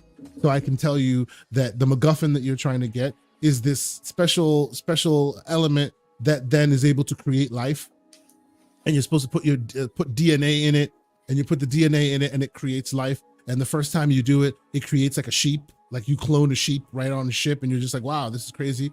And I haven't gotten further than that, but even in the intro trailer to the game, they show you that you put your own DNA in and start creating versions of yourself, right? So I need to get this. He's discovering that all the people are deceased. A bunch of his different whether it be the captain or any of these other roles have all been deceased. So like I can infer, I haven't gotten that far yet, I can infer that eventually you get to a point in the game where you're rolling clones of yourself for the purposes of getting the game, for the purposes of getting more hands in the pot in order to get the game done. It is really cool. Like I will again say, that I wish it was more like, okay, so this is great. It's a puzzle. It's a people puzzle. It's all interesting. Now here's some aliens. go shooty bang bang. Like I would love that. It doesn't look like that's what you're getting here, but what they have is super interesting. This was kind of an oddity for me. Hey, I wonder what this is. Now it's firmly on the list. I am playing this when it comes out. It is very good. Look at that world. It is beautiful. It is really, really beautiful. Yeah, I wanted to play this during the next fest. I actually have it downloaded, and I did play the intro of it. And shout out to Umbra. I always slander Unreal Engine 5, so I'm not happy to know that this was Unreal Engine 5 because it's UE5, it actually looked good and played. It was really smooth, and I was like, damn. Mm-hmm. And now that I know it's Unreal Engine 5, I can't slander him right now. You know, I mean, it's 2 games out of like 10 that actually look good and play good, but you know, we get in there with Unreal Engine 5. But this is from the creators of This War of Mine. Yes. And I don't know if you've played that game, but it has similar aspects to it where you are managing these people in this base. Same as This War of Mine, you have to manage all of these people in your little base. And then the thing with This War of Mine is that you had to go out on missions, and they had kind of strategic combat, or you'd be stealthing through the stage to not get killed. But there was a little strategic element to it where there was some strategy gameplay where you'd have to go out and actually fight. So I'm wondering if they have that in this game as well. Maybe it comes in. Like I'm still too early to tell, but yes, you are right. In the base building, there's a lot of base work. You know, you can pull out. There's a view you can move out the camera, and you can see all the various places all the various pods that you need to deal with. Here's the crafting station. Here's the comm station. Here's where you keep all of the elements that you gather in the world. It is quite interesting. Oh, and there's a what is it called? An radiation storm happening. And look what happens to the water and the world. It's just like, it is powerful looking. It's beautiful. Like, it is chef's kiss. Quite good. So yes, I advocate that people put this on the radar. It's called The Altars. It was weird. It is weird. And so far, no combat. But I'm still digging it. I still think it's something that's worth watching. And on the point of Unreal Engine 5, and it's on Game Pass. Yes, it's definitely on Game Pass. On the point of Unreal Engine 5, while I like to slander it as well, because I live in a world where I think more engines breeds more creativity. We can't all live in a world where everything is made in one engine. I will say, to defend it a little bit, it is the engine that more people use. And because of that, you can get games turned around relatively quickly because there's a lot of people who know how to use it. And also the reason why it may not be as performant is because they built it adjacent to the game, to the consoles. And if you build it adjacent to the consoles, you're not incorporating the consoles' tool set and their innate strengths into the engine. They're now doing that while the engine is out, right? Had they built it with the cooperation of Microsoft and of Sony, it would have come out of the gate super performant. But they didn't do that. They built Nanite separate. They built all the various engines that they use within it, the components they use within it, adjacent to what the consoles themselves were doing. So if you do that, right, now the consoles have to adjudicate all those elements with strength. And we know the Series S ain't got it like that. They're all about the intelligence, right? I mean, and, even and PC both was consoles do struggling that with some of these earlier games like Lords of the Fallen, and so it was the only console. That's why I'm like, Unreal Engine, they have to prove themselves. It needs maturity. It needs maturity. The longer they get at it, the more that they're working with NVIDIA, the more that they're working with all the various console makers, they start maturing the product, they start maturing the processes, and they start integrating some of the use cases that the engine innately uses to what the consoles and the graphics cards can do. Right? Then all of a sudden you start seeing performance without losing all of the degradation and all that. I'm sure COVID slowed down a lot of that too. So I know. So no. This game is an Unreal Engine showcase for sure. It's an Unreal Engine showcase. So yeah, if it's not on your list, put it on your list. It's awesome. It's awesome. Michelle Alexandria, thank you so much for being here. Just gives $2. Didn't even say anything. I appreciate you. Next time, say something. We want to know what's on your mind. We appreciate you being here on a Saturday morning, hanging out with us. We appreciate all the support. Thank you so much. So, okay, let's move on to some of the stories that have been keeping us busy. And I want to quickly breeze through some of these and get to that Nintendo Direct, because I think that Nintendo Direct has some value and we want to talk about it. And then I want to talk about gamers. And I know Everborn Saga, you have a lot to say there in that realm. That will be our main topic of discussion today. Gamers and the games they play and all the conversations around that. Yes, but we'll leave that one for a quick games moment. They play or the games they cry about? Oh, man. Okay, we have to be nice first. We have to be nice. My apologies. First and foremost, thank you. Wait a minute. Sorry. Before you continue, I apologize, Kate. No, go ahead. Can you hear the AC in the background? No, I cannot. I cannot. Look at that. I hear nothing. I hear nothing. Now, look at you. Now I have this weird thing where I turned on the noise cancellation in the headset. I have the same one as you. Yep. When you press it, you hear everything. No. But I have it because I'm drowning out the AC noise, so I can hear, and I hear everything perfectly except for when I speak, it is drowning that out too, and it's the weird thing where I can't hear myself speak, but I do hear it through the speakers. I don't know what's going on. You got to get used to the workflow, sir. Yes, I do similar. You got to get used to the workflow. Indeed. Yeah. Indeed. Anyway, sorry. Just continue. And the great John Wolf gives 5 more channel memberships. Yo, y'all are being prolific today. Thank you guys so much. This is great, man. This is unbelievably kind. Thank you, John. Appreciate you, brother. I will refrain from slandering you and your ragoons for a little bit. Thank you so much for the support. I appreciate you, brother. So, okay. If you have not done so, please consider hitting that like button. All 342 of you in here right now. Thank you so much. It's awesome to have you guys here. Consider being a member. There are a lot of members in the chat right now because of our prolific and very giving community. Thank you guys so much. Again, we are now also a website. So come check out thegamingcircle.com. You will find all of our shows aggregated there. You will also find some articles that we will start writing. I wrote the first one. I wrote a series called On Your Radar, games that I think you should be putting on your radar, hidden gems, games that I find, hey, super interesting. Maybe not enough people are playing it. And of course, y'all know me. So the first game that I wrote about was Fading Afternoon, which is one of the greatest games that no one is playing. It actually just released on Switch. So if y'all have a Switch, go buy that game. That game is genius. It is, and no one is playing it, and it's driving me nuts. That game needs to be in award conversations. That game is brilliant. Slow burn, but But when you start getting into it, oh man, the system's on display and still no one's playing it. It's driving me mad. People need to be playing that game. So I wrote a quick little article about what to put on your radar. Where can you find that? You can find that on thegamingcircle.com. Go ahead and give it a read. I appreciate all the feedback. There's a comment section if you choose to comment. Appreciate everybody being here. John, what member for 5 months? He says in celebration of the ROG Ally X launch in July. Him and his slander, man. All right, thank you for your support. If you don't know me and Mr. John, we've been going back and forth. I say the ROG Ally price point is a little bit snake oil, but it's okay. It's all good. And of course, the Ragoons are pulling up. They're pulling up on us, ladies and gentlemen. Sycamore with a $10 super chat. He says Ragoons is the way up. Ally Xbox.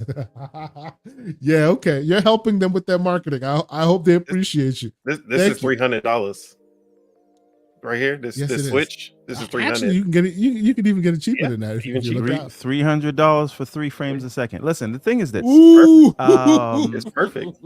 You know, don't get mad at Sick. Phil Spencer said every screen is an Xbox. I'm just saying. All right. So let us get into some of this news stuff that's been going on, because I want to talk about some of the news. And first and foremost, I guess this is more just a PSA on my part. We heard that happen.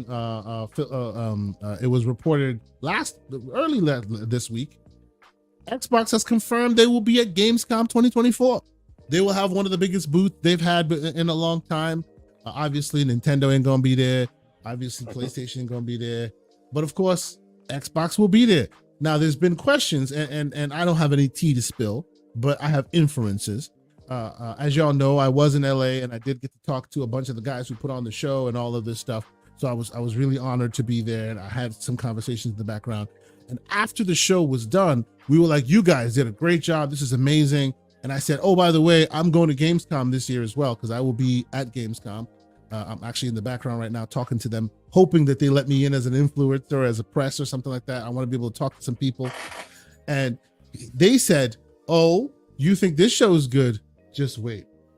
And they left it at that, right? Now, historically, Gamescom has been one of those shows where they kind of just double click on something you already know. Maybe they'll give you a bit more details about games that already exist or anything like that. But because of the way they're talking about stuff, it makes me think that maybe we're now going to turn the page on that a bit and might give you more meat on the bones at Gamescom and TGS and those other places where you would previously just get you get more information, right?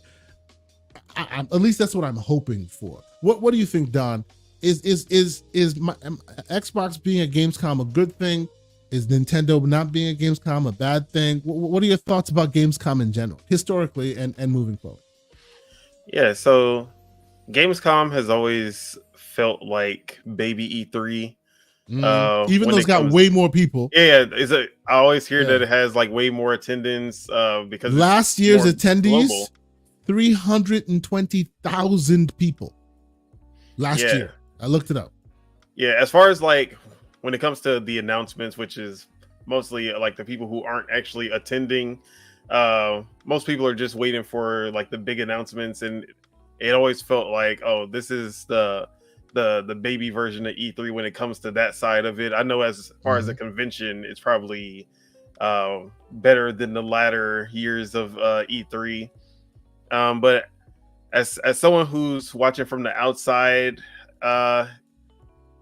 Xbox actually used to do streams where they would actually like have 3-4 day streams. They'd have new games. They'd reiterate on some older games and give you some new gameplay and stuff like that. I think it was Gamescom where we got the Halo Infinite release date, or was that it was like the Gamescom Live that Jeff Keighley does. And it was weird because it was after the Xbox Gamescom show that they did. I remember that. So they used to do these streams, but then 2023 they didn't do an actual stream for Gamescom, and it was just that they had their booth there. They were basically like, yeah, this is our biggest booth yet, which they're saying again this year. And they're letting people play all of the games that they have lined up for this year. But what I actually want from Gamescom is for them to have another E3. Like, I want them to have this as their second showcase for some of the smaller titles that were missing during the showcase, like Towerborn. I'm really looking forward to that Wu-Tang game. I don't know if would be the place. I'm still waiting on that Wu-Tang game. I really hope that's still a thing. But I just want something along those lines where even if it's just more gameplay of games that we already know about, if we can get like full extended looks, like back-to-back just extended gameplay trailers, I'm okay with that too.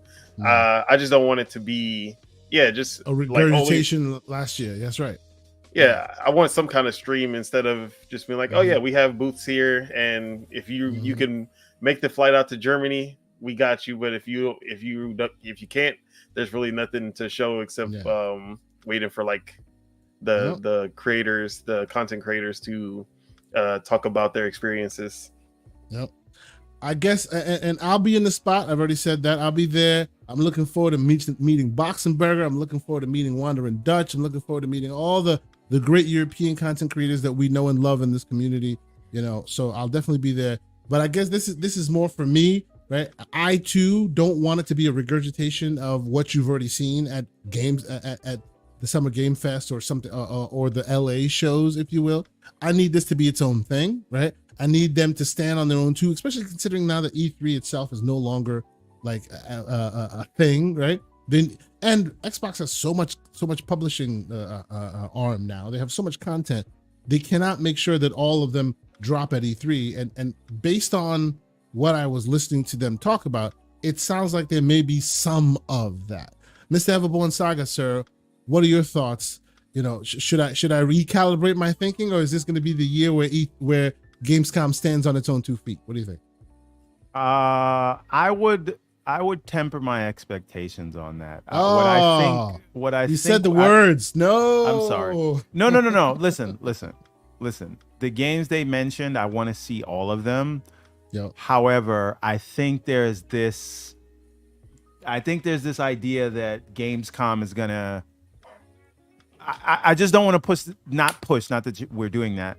But I don't want to go into Gamescom thinking it's going to be like another showcase, right? If we get to see in-depth gameplay and get dates on everything that they have listed above, I think that in and of itself is great. And that by itself will make it a great show, like with more gameplay and dates for those things. But thinking like, we're going to get Clockwork Revolution there. We might get Contraband there. I don't like... Pump your brakes.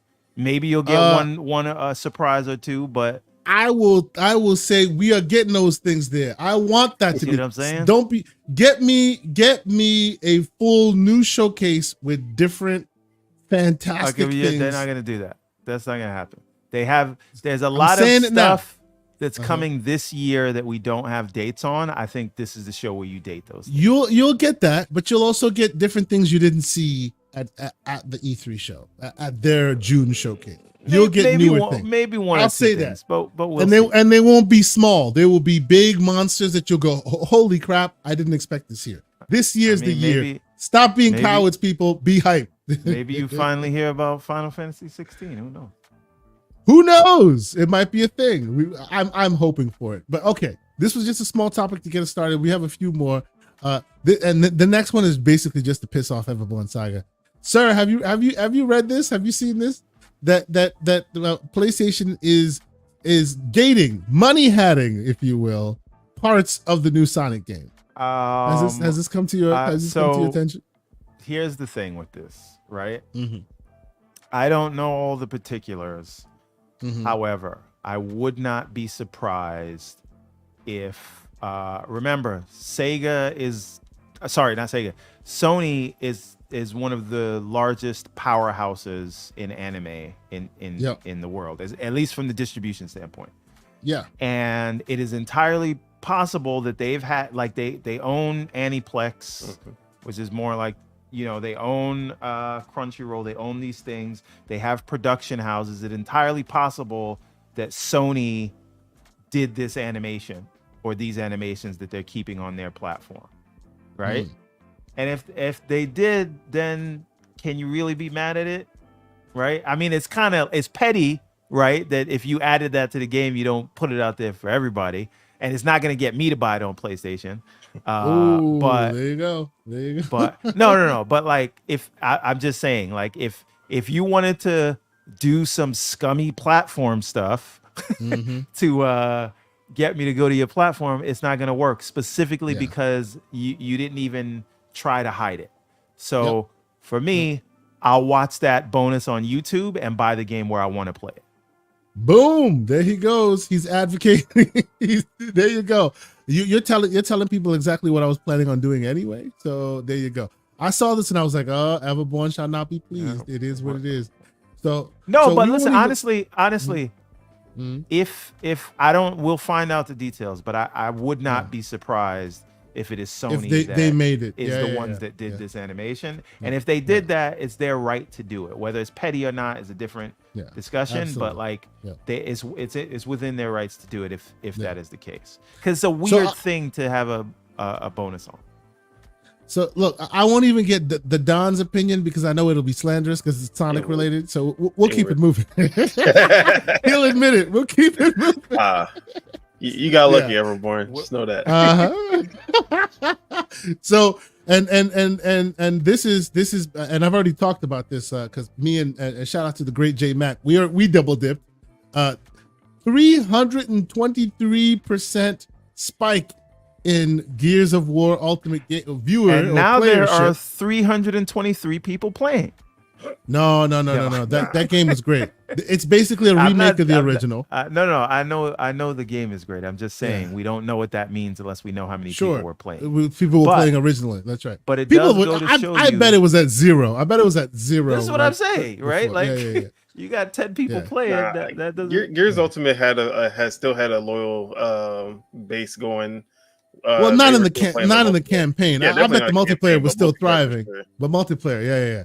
And honestly, truth be told, my only reason for putting this out is because this picture is weird. Watching this man smile just weirds me out, and I want everybody to feel as weird as I do. Well, I mean, it's pre-Scar, right? So yeah.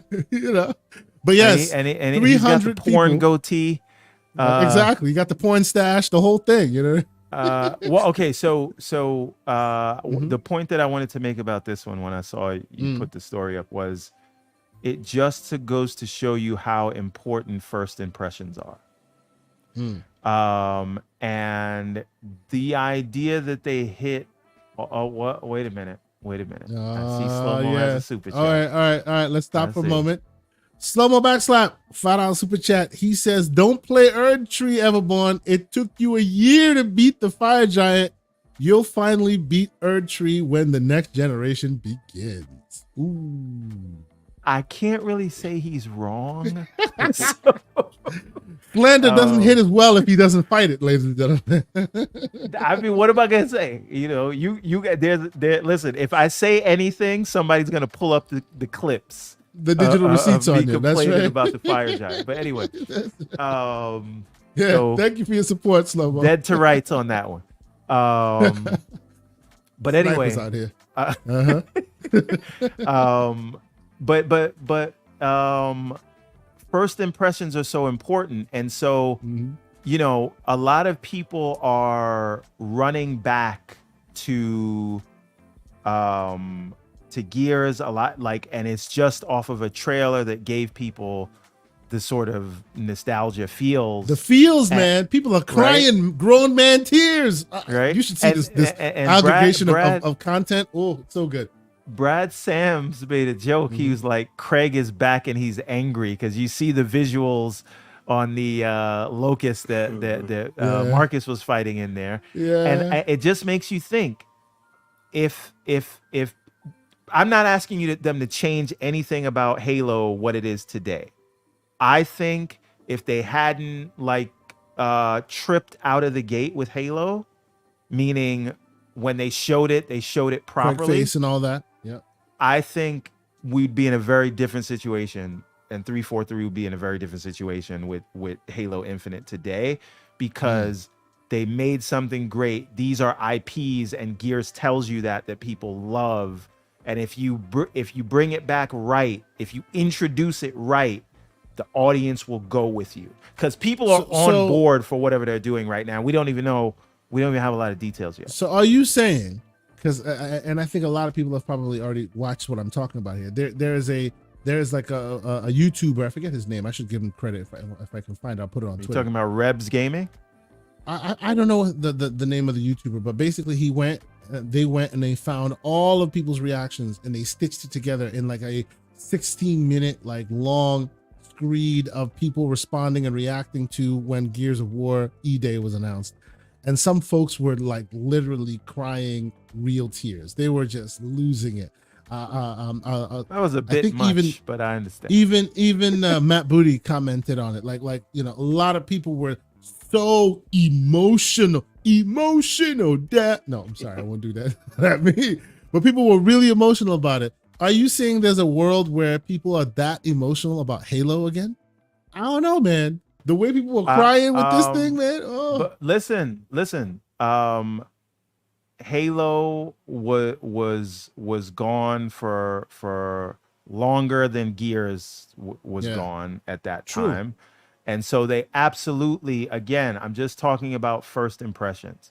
If they had nailed the first impressions, I believe that they had a good, the gameplay there was good. I like the game. This is not about Halo right now. This is about Gears. I'm just saying, I'm just using this as a point that your first impressions are so important. So important. And I think that you could see the grown man tears if they come back with a new first impression of whatever the next Halo is going to be. Big Poppy Senpai says that will be Everborn when Sega releases a good Sonic game. Damn. So you're saying this holiday with so Sonic we expect to see Everborn on here going Sir, I cry in the bathroom. I do not cry on camera. Like a man. I have self-respect, yes. Okay. Well, quickly moving along. Let's move along. Matt Booty, which you put this in our DMs, the podcast that was done. Talking about how 44 minutes. I listened to the whole thing. You can ask me questions. It was a good one. Yeah, it was a good one. I actually liked his back and forth with the podcaster. I actually think it was there was some nuggets of information here and there, but they're basically saying that they are pleased with how Sea of Thieves has performed on PS5, and that they're continuing to experiment with certain titles. And then he dropped that nugget that people have been kind of holding on to for a while now. Like ever since he dropped, as soon as he said it, my brain went, "Oh God, there it goes." Like and I was listening to the podcast. And ever since that time, I was like, yep, that's where people are going to hold on to. And I was right. People are holding on to it now, which is console launch exclusives. Oh, God. Right. That's what he said on the show. And everybody's like, what does that tell you? That tells you everything's going. Wait a minute. Please, go ahead. Wait a minute. You don't get to take a victory lap because Sony says they're taking a dual approach and then a week later puts Horizon on the Switch, but that's neither here nor there. You don't get to take a victory lap then try to pretend launch exclusives are now a bad thing when you are just running through the timeline about how launch exclusive is all you ever wanted. Like, no, but this is not what we're talking about. Stop dealing with the. I'm saying the people who are. No, but it's only console warriors that are grabbing onto launch exclusive. So that's who you're talking about. No, not necessarily. Okay, I'm talking about the gamers. Because remember, this is game. What gamers? I heard Brisket talking about it. I heard a bunch of folks on the Infinite podcast talking about it yesterday. Great show, by the way. If you're not watching it, you should watch it. Has Umbra on there, that blue number, Dante Moody. They were all having these conversations. They were bemoaning the fact that since there is still no solid stake in the ground, and that every time they speak, and by they I mean Xbox speaks, there's always a little caveat to it that then becomes its own big flurry. Here's the problem with that. You want me to really talk about this? All right. Well, we can Xbox save it for gamers. save it for the gamers conversation at the end, which I want to have that more full. Okay, because we're conversation. gonna have to. Pause. Hey yo, we're gonna have to sit around the campfire and we pull have up a to. chair We have to. because Yes, we have you- to. Yes, we do. Anyway, Yes, we do. so But yes. I think this is the most clear that they have Mhm. been since January, because a lot of people were left in the dark, and Yep. it is definitely more clear than what was in the business update. True. And I know he talked about Tango and all that stuff, and that was definitely more clear than what we got from Sarah Bond in the Bloomberg interview. At least acknowledging that there is some level of Don't worry, Link. I will let him speak. I'm saving the good stuff to the end. Don't worry, he'll speak. I promise you. I promise you. But this is the thing. I thought he spoke with confidence. I understand where they are coming from, and I keep telling you mofos, Oh. even though you do not want to hear this, and we'll get to the gamers. I'm gonna leave the gamers out of it, but I don't know how many times I have to say this. The FTC is still trying to break apart the Microsoft ABK merger. They still have a case planned, and their entire case was around Microsoft would make more money if they brought Call of Duty and ABK content exclusive, even though that makes no sense. Right? And so if you want to kill that case in the crib before it happens, because what's happening right now, Microsoft won the case for the way they wanted to stop it, the injunction case, and then the FTC appealed, and then they argued that case, and they argued the case entirely around Microsoft did one thing with Bethesda where they said case by case, and then they made everything exclusive, and therefore you shouldn't trust them with ABK because they're going to lie to you, right? And so now when they say, hey, we're pleased, we are making more money when we put the games everywhere, right? Like they argued that case. The appeals court in the Ninth Circuit has not decided on it yet. If they decide that Judge Corley made some errors in her decision writing, don't worry, it's not going to break up the deal. It just goes back to her and she has to rewrite the decision.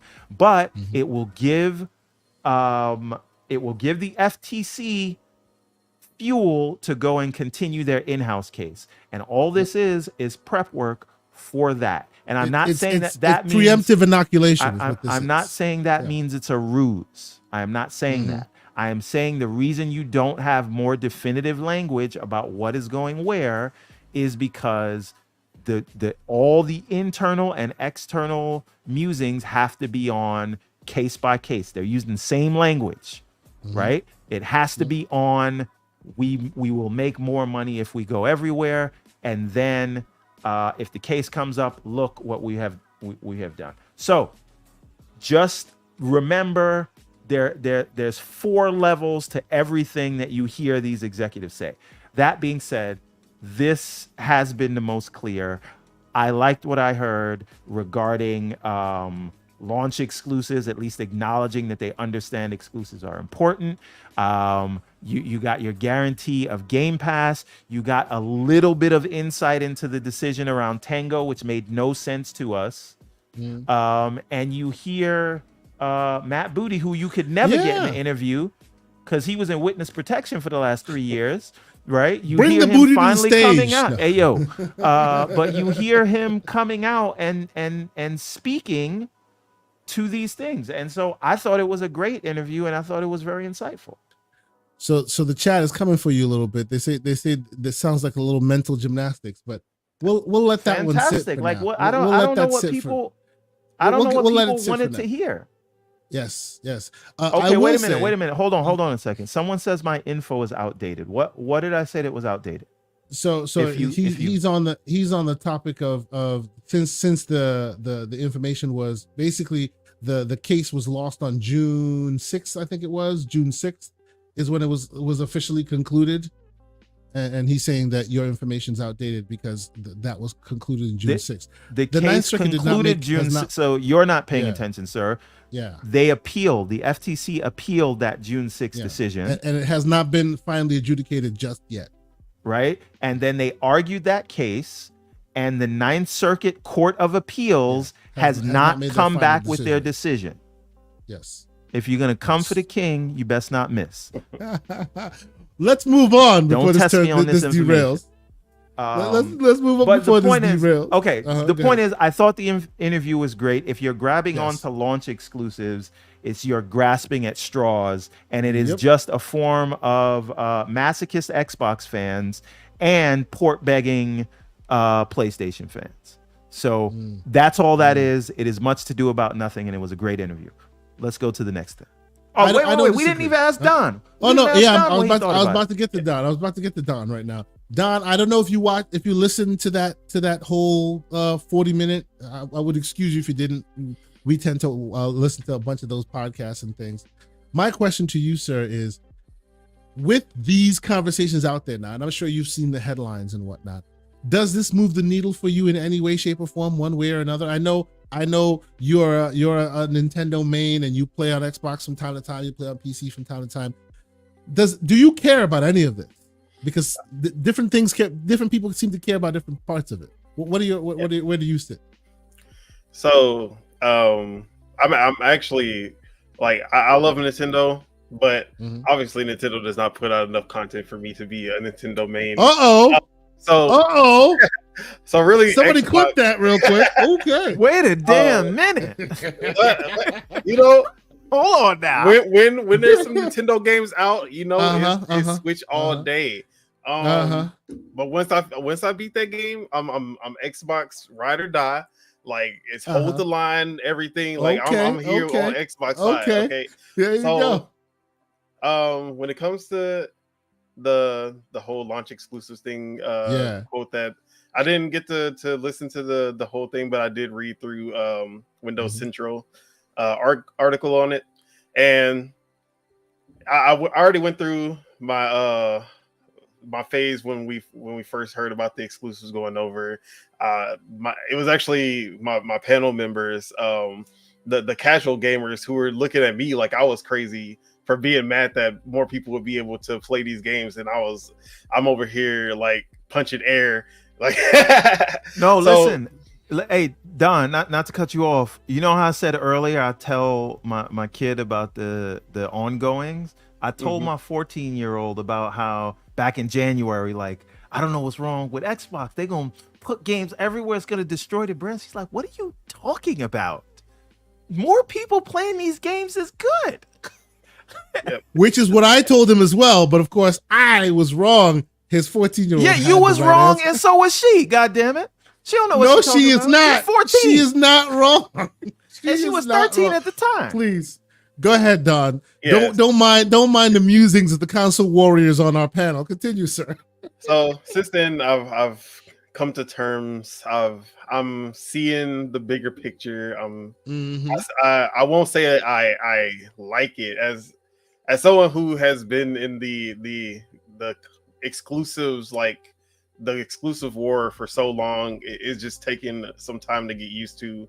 Even seeing like the Lego Horizon go to Switch, that was just like it's wild. Shout out to Nintendo for being the only one with full exclusivity. Mario will never touch any of these consoles.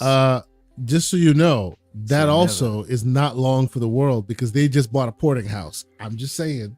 They bought a porting house, and you know it. So let's keep moving. You know, we ain't gonna go there. Y'all roads lead to Gabe Newell. All roads lead to the Gaben. Indeed. Continue. But yeah, I'm not. I don't think that it's what people are trying to latch onto with the launch exclusives means that every single game that Xbox puts out will eventually end up on other platforms. Everborn, I actually wasn't thinking how I like what he was putting down when it comes to the whole FTC trial and everything. So that was actually some good insight on that too. But the from what I heard from the Matt Booty interview, definitely a lot more clarity on the situation. But it's I don't see much has actually changed from what I was already expecting. Hey, I just want to. I also want to make clear about my the context that I added. I am not expecting like Phil Spencer or Matt Booty to turn around and look at the camera with the wolf eyes like Michael Jackson at the end of the Thriller video when this thing is beaten, and they're gonna turn around and say it's all exclusives. I don't expect that, but I do expect we will not get clear, definitive language about what's what until that situation is fully sorted. And they have to play that game until that is completely in the rear view, and then I think they'll give us the clarity we want, which is more games are good. And I do think they were truthful. You're gonna see more games, but it is case by case. But I do believe they have sacred cows. But if they say that now, if they say there are sacred cows today, the things that will actually hurt the brand, because that hasn't happened yet. It's hurt public opinion, but you have not heard a Gears or a Halo announced. Public hardcore console. Sure. But what I'm saying that's not public opinion. What I'm saying is, you will. I'm just saying we will get we'll get more definitive language once that's in the rear view. As of now, if they say there are sacred cows and there's things that would, hurt the brand and we'd lose money, then that's just going to be used against them to say, well, why doesn't that apply to Call of Duty? So I'm not. So again, I am not saying this means they're going to go to full exclusives again. Nobody believes that, but I am also saying the language that we want from them, because I do believe most people would be okay with whatever they say if you just said it. When you don't say anything, people assume the worst. So and then they fill in the blanks with crazy madness. Yes, absolutely. The language is due to that case, not the policy itself, if that makes any sense. I don't disagree. Did anybody remember the Alone in the Dark reboot that looked really good, that had like a bunch of top tier actors in it? It didn't really look good, but it did have top tier actors. I'll give you that. It did look good. I mean, it looked really good. It was and just the people you who played it said it was good. It was just me, he says. Anyway, clearly, I guess he's right, because now the game did not sell well, which, by the way, neither did Alan Wake 2, just so we know. But these guys, unfortunately, are backed by Embracer Group, so they are closing the studio, and a bunch of people are losing their jobs now, unfortunately, because of it. Now, this is Embracer. I didn't put this in here for anything more than just to let people know that, it's still happening, folks. We may look back at this at the end of the year and take an accounting, and it'll be just massive, because every once in a while, I think, didn't Sony also close something recently? Like, they're all just kind of happening in the background, and as long as it's not like big bad huge numbers, people just kind of take a touch point. Oh, that happened again, and then they move on. So I was actually, and I've heard this from many people, say, hey, that looked interesting. I'll put it on my backlog and I'll play it eventually. I think all of us doing that led to this game not getting the attention it most likely deserved. And here we are. They're closing the studio. Clearly, it sounds like Everborn Saga does not care about this. And I'm not talking about the studio closure, because obviously people losing their jobs always sucks. But I'm talking about the game itself. Don, did this reach your radar? Did you care about any of this, or was you just kind of more like on his page, not really? Didn't really move the needle for you? When it first was announced, I was kind of looking forward to it. I remember Alone in the Dark. I actually played the GBA version, I think, when it came to Switch Online, and had some fun with that. But yeah, I was looking forward to it when it was first announced, but then the more I saw of it, it was like, and then Dead Space and RE4 and everything was coming. I'm like, this ain't gonna make the cut. And it just seems like it didn't really hit the mark as far as reviews to boost people into having interest in it, and then it just fell by the wayside. Yep. I think it's sad, graphically it looked interesting. It looked like they were really putting their foot down. They were really like trying to set a benchmark. I will most likely play this. It'll most likely be available on some subscription service, or it'll probably be really cheap on PC at some point, and I will give it a shot. I just think it's sad that once again we're hearing more and more studios being closed. It is what it is, you know. But not to be outdone, while they're closing studios, they're also talking about developing wholeheartedly with AI. So AKA, we're losing our people and we're going to supplement it by robots. Now, I put this in here because this is kind of a touch point to what we've been discussing. We, myself, Everborn, we've discussed this on a few occasions with the idea and the advent of generative AI being around. A lot more people, a lot more companies are going to try and supplement their development pipelines with it, and it's going to come at the cost of individuals. And it's looking like at least that's their plan here with Embracer, which I don't think anybody's surprised at this, right? We've seen them lose many of studios and employees, and now they're like, don't worry, there's nothing to see here. The robots will will pick up the slack. Everborn Saga, sir, did this come across your timeline, and how do you feel about this? Are you still full bore in the Skynet future, or are we having second thoughts? Listen, I think it's a buzzword to scare people. I'm not saying it won't get rid of any jobs, but if you actually try to use this stuff, I do think it definitely makes people more productive, meaning like you can get more done and it takes out boilerplate stuff. Right now, where AI is, unless there's some crazy leap, it is basically the world's best drafting tool. But in terms of making things and like really making things that people want to interact with, it's not going to do that for you. And so if it allows, like we see studio closures, we see ballooning budgets, we know that prices have to come down.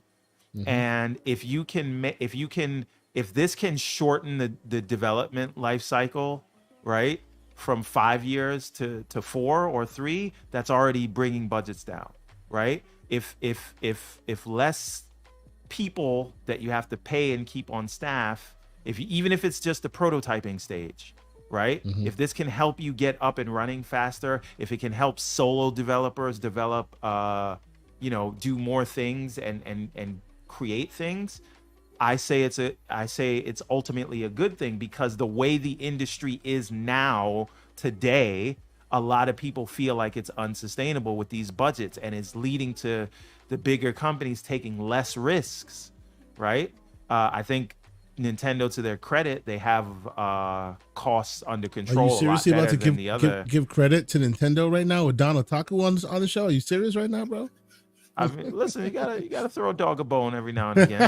but no one can deny they have budgets under control. But if you want to continue to see the cutting edge, big AAA, McGraphics kind of stuff, right? You gotta find you gotta find a way to bring down the cost. And UE5 is not the answer by itself. It helps, but and guess what? UE5 uses a lot of machine learning to do the stuff they do. Oh yeah. Does that count, or does that not count? They're actually using a lot of generative AI themselves. Right. In the engine. So let me ask you a question. If we praise UE5 and we say, oh my God, UE5 is great. Look what it allowed the Hellblade team, the Ninja Theory team to do. They got like 80 people and they made something that looked like that, right? So we look at that and we praise it because it allows smaller groups to make more high profile stuff. But then you hear the buzzword AI and you hear companies like Embracer talking about it and saying it'll allow us to bring down costs and make teams smaller, and we say, oh no, that means you're going to lose jobs. You can't have that both ways. I kind of think both exist though. Like you can both commend them for doing a lot with a little, because these tools are super powerful. But in the same breath, you can also understand, because both thoughts can live side by side in people's heads. You can also understand that being able to do a lot more with less teams means the world where that team used to have hands on the pot to do that becomes smaller. Like I in my world, I deal with that on a daily basis. I used to have a 4 or 5 man team that used to handle document writing. Now I do it by myself in an afternoon, and those people no longer have jobs. It is what it is, right? We can both credit the tools for being able to allow us to do more, which we are crediting, obviously, absolutely, but it can't be either or. It's both. Like, it is both great that it's existing, and now it's allowing people to do so much more and all of this. Y'all saw my slanderous thumbnail. That's all AI. It's a beautiful thing. But that means I did not have to go on Fiverr and pay somebody to do that for me. Both can exist, is what I'm saying. Right? What do you think, Don? Oh, I'm sorry, Everborn, you were going to finish up. No. I mean, sure, but who's to say you would be able to afford to pay somebody on Fiverr? I know you can. Now you're adding straw man argument, sir. No, it's not a straw man argument. It is not a straw man argument. What I am saying is, and I prefer steel man arguments. Pause. But a steel man argument is you actually earnestly attack a critique of the argument you're making. So the thing is, all I'm saying is, it is a good thing if it allows smaller teams to do more, because they may not have to have the budget. And the less people you have to ask for money, the more creative you can take in what your vision is going to be. Is all I'm saying. But sorry. Sure. No, I don't disagree. Don, what are your thoughts, sir? Yeah, counter to popular belief, I actually think AI is a good thing ultimately when it comes to game development.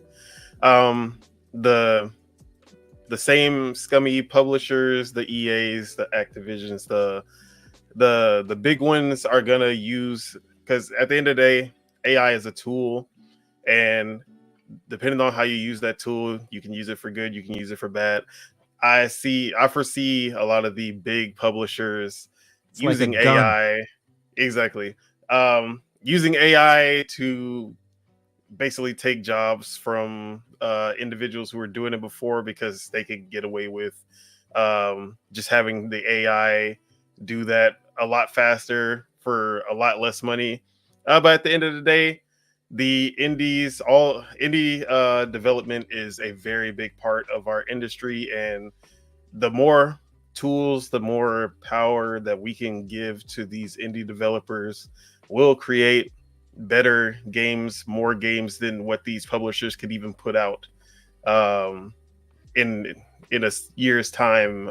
So I think empowering these indie developers with AI tools so they can level up to the point where you start to see it become even more indistinguishable between the AAA and the indie teams who are making these games. And once that happens, these big publishers, they matter less in the long run. They don't control as much of the market. So when they are doing the scummy practices that they do, when they're using AI in ways that diminish the gameplay experience, then the indies will be there to shine even brighter. I don't disagree. I don't. I just want to continue to always recognize that there will be fallout. So wait a minute. You don't disagree with Donald Taco, and then you push back on me. And I don't disagree with you either. No, I don't disagree with you either. I don't. It's just, I feel like, and I'm not saying that's what you guys are doing.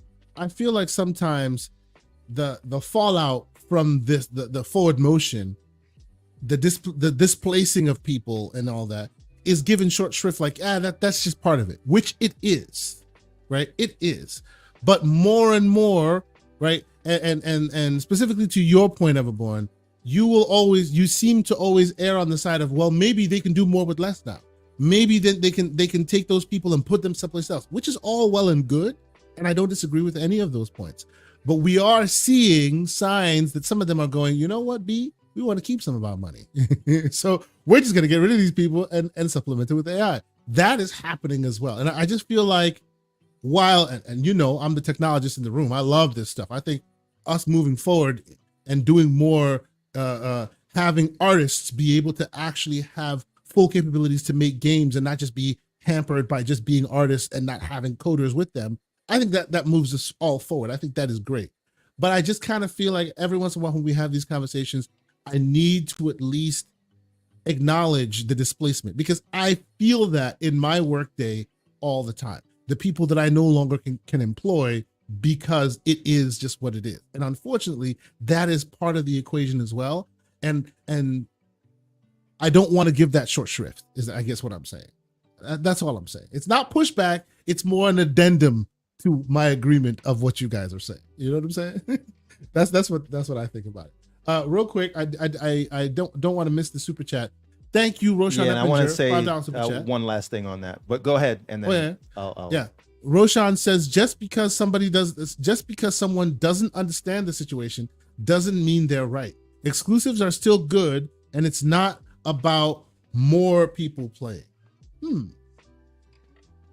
So I guess I may need you to expound a bit on the not about more people playing stuff, because like to me when and I agree with you that just because you don't understand doesn't mean you're right. I get that. The not about more people playing stuff makes me go, well, back in the day it was about you buy my box, I sell you my games, and then we create this isolated world where you just live in it and you just keep buying my stuff, right? But now that it's very easy for that content to traverse all these places, they even make impossible ports for Switch.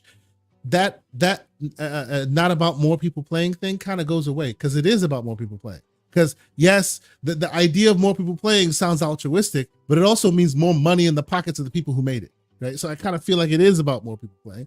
Whatever, Bowen, you wanted to double well, that. let me answer that point from the super chat, and then I'll come back to the AI thing, Sure. and then we can move on to the next thing. So Yeah. I think that this, you know how we talked about the ship sailing for physical media and offline play, right? And if you wanted to fight that battle over ownership, you should have done it 20 years ago or something like that. Long time ago, yes. And so the thing is this, and I understand when people say exclusives are good, but the reason they're saying that is a business reason that is created by these companies. And I'm not saying exclusives are bad. The reason people say they are good is because it allows teams to focus on right. It's historical, and teams can focus on one platform and play up to that platform. The problem with that is the reason we had exclusives to begin with is because we were in a world where all the hardware from each manufacturer was very different. And the software, so basically the platform would innovate on the hardware, and then the software would show off that hardware that they made. So if we look at how different the 360 and the PS3 were, right? If we look at how different the Power PC versus Sega Saturn, right, Power PC versus Cell. If we look at how different the Sega Saturn and the PS1 was, if we look at how blast processing and all this other how different was the Sega Genesis versus the Super Nintendo, right? Those are it was a necessary evil at the time. I don't even think it was evil. It is we're gonna do this thing on hardware, and we're gonna make software that takes advantage of that. But everyone has gone x86, and these things are basically spec'd down PCs. And if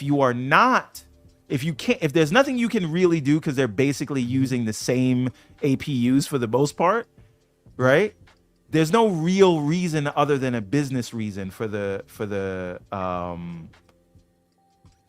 things to be exclusives, and that is a thing that benefits them, not necessarily. Here's the funny thing, what you say there, right? There is no reason but a business reason, and that same business reason is now counteracting, because now the question is, well, ports are easy, and now you have this whole new base. I don't want to gloss over how easy ports are, because I feel like PlayStation, they're becoming easier and easier. They're becoming easier every day. Yes, we can say that. And PlayStation is way behind the 8 ball on it. They focus all their energy on one porting house, and now even they're diversified. Porting is becoming a boilerplate part of the gaming equation. And it's the sauce that they have, the math they need to do with, well, we used to have to port at big costs to get it on another platform. And oh, by the way, if we get it on another platform, it's diluting our brand, right? But now porting costs are relatively cheap because a lot of these studios that you hear making their first games were porting studios for a long time, making their bones, getting their feet underneath them before then they start going out and doing their own thing. So porting is becoming a bit boilerplate in the conversation of gaming. And oh, by the way, once you have that porting cost done, now you have the potential of exponentially more sales on PC and other platforms. It's that same business reason that kept exclusives are now counteracting the idea of exclusives because you make more money and it's an easier cost of entry to get into. Am I wrong in that hypothesis?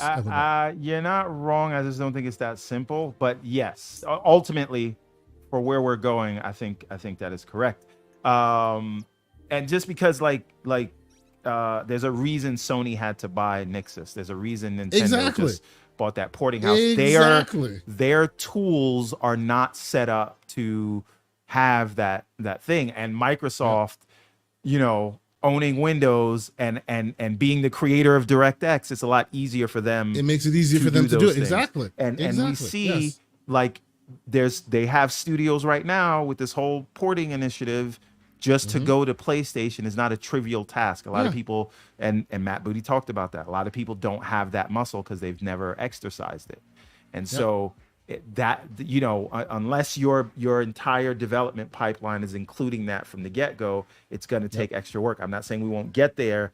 And there is a reason that the PlayStation Store, the store itself, is bigger than the Xbox Store, and there's a reason that there are people over there. So I'm not glossing over it. I am only saying that it is a business reason. And if we're saying a business reason benefits us, I don't know if I can get on that train.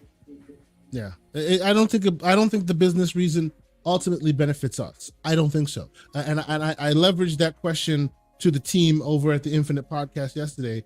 And as a gamer, right? As a person who's bought into whichever ecosystem you're in, you're on PC. That's where you play all your games. You're on Xbox. That's where you play all your games. You're on PlayStation or Nintendo. As a person who's bought in, specifically, let's keep it to Xbox because there are a lot of Xbox audiences here, right? You are in Game Pass. You see all the benefits coming to Game Pass day one. You're in there. You're enjoying your games. They're providing you value for your dollar. What, from a gamer's perspective, does them keeping those games exclusive to you give you? Nothing. Am I wrong? Hold on. Somebody, I want to take. You have to take something out of it. Okay. If you exclude, Twitter. Yeah, but Twitter's not a real place. No. Hold on. Twitter doesn't exist. If you exclude the argument on the timeline. You see, he's carving a lane for the whiners and the complainers. No. This is not what I'm saying. This is what I'm saying. Just hear me out. How does a game being in more places hurt you aside from the timeline? Aside from the list wars that we're talking about here. Yeah. Right? It doesn't. Now it doesn't. Actually, it helps you. Because that assures that you'll get part two of that game, even if it doesn't hit on your own platform. We are going to steelman this argument, and we're gonna say the reason it might hurt you is because you think that it will lead to the platform going away and you lose your library. So to that, I would say, what if your library is guaranteed? Exactly. Right? What if the now second richest company in the world doesn't need to sell as many consoles as the other one? That's right. Right? Because remember, consoles were, and I say that and people don't understand what that means. Consoles were always a means to an end. Consoles were VCRs you needed to put the movie in. If you can get it on streaming, why am I selling you a VCR? Right? If you can get it elsewhere, if it can be provided to you elsewhere, which is still what makes the money, which is the content, right? Why must the box that I sell you in order to give you that content still have any relevance. And not to say it's not relevant at all, because a lot of the market still uses that, but not the vast majority of the market anymore. It's not the main driver of selling that content. If the argument is you think that you will lose your library of, because how long do you think this would take to get to a place where, even though this is a fictional place, but that fictional place, let's again, we're steel manning this argument, so we're going to take it seriously. That fictional place where the console goes away, how long do you think we take to get there? I don't think we ever get there. No. But for them, I really don't think how we long, ever get that's there. Not you. How long do they think it will take to get there? Not you. You mean the them, worried the people, console gamer? Yes. How long? Because we're steel manning the argument. We're giving them full credence, right? See, but see, just because they think that doesn't mean it's real. I don't think understand. that ever happens. I understand, but again, this is why people get into arguments, because they feel like people aren't listening to them. So take people's arguments earnestly. I'm taking the argument earnestly. Sure. If you believe, if your issue with this, it's not console warring and it's not about the timeline, if it is the concern that if the brand dies, you'll lose your library. Yep. Right? Yep. When do you think you'll lose your library? I honestly think that, well, okay, if this is PlayStation, right? If this is PlayStation, maybe a generation from now, another generation after the PS5. So like maybe after PS6 be the last one. But then again, the weird thing about PlayStation is until PS4, you were always losing your library, right? PS4 is the only library that you've been able to keep. But you know you're going to get at least one more generation of the Xbox. So what I'm ultimately getting at is you are worried about losing your library a decade from now. A decade from now, that's right. Yeah. And do you not believe that a decade from now, internet, think about what your internet was a decade ago. Do you not believe that a decade from now, you won't be able to comfortably, sustainably but this is why access your stuff in the cloud? But we're not. That's why I can't have that argument. We're not preaching to the choir. We're talking to them. I get that. Talking to the people who have a concern. I am just saying, do you audience not think that 10 years from now cloud will be good enough for your old library that you're worried about losing a decade from now? But even and do you think this very PC day, won't be streamlined enough? Look, do you think the CEG movement won't grow? No, that CEG movement is garbage and it won't go anywhere. Today, even today, you can buy a VHS tape if you so choose. My kids showed them to me. Look at this thing. I'm like, yeah, kid, this is how I used to watch movies all the time. I can still go and buy records, brand new records for tracks that just came out. It's not the main form of consumption of your media, but if I still wanted to do that, I can still do that in the year of our Lord 2024. So that's why I can't go be the world where it's just gone and no one, it doesn't exist, because in all these other examples, even if you're the only one that likes it, there's still room for you to like it, and they still cater to you even today. So I don't see why that's a thing. Please finish. So you know, I see someone, they made the Sega reference, right? I don't know if you know this. Wait a minute. Sega was I don't know if you know this. I don't know if you know this. Sega still exists. Yes, they do. Right? And do you believe that Microsoft is going to shut down Game Pass, or and just walk away? Right? Or do you believe they're going to walk away from this whole cloud thing? Yeah. Right? Like I just don't think, in my opinion, it is realistic to think you're going to lose access to your library. I really don't. And so if it's not losing your library, then what you're basically doing is you're it's about the list war, right? And karate laundromat, I hear you on that. That is a good point. Let me cue you into another one. That is GOG. Yes, it's true that a lot of it was lost, but they have been systematically bringing a lot of that old school stuff that was only available on floppies only available. They're all being brought back. And yes, you'll say, I have to rebuy my library.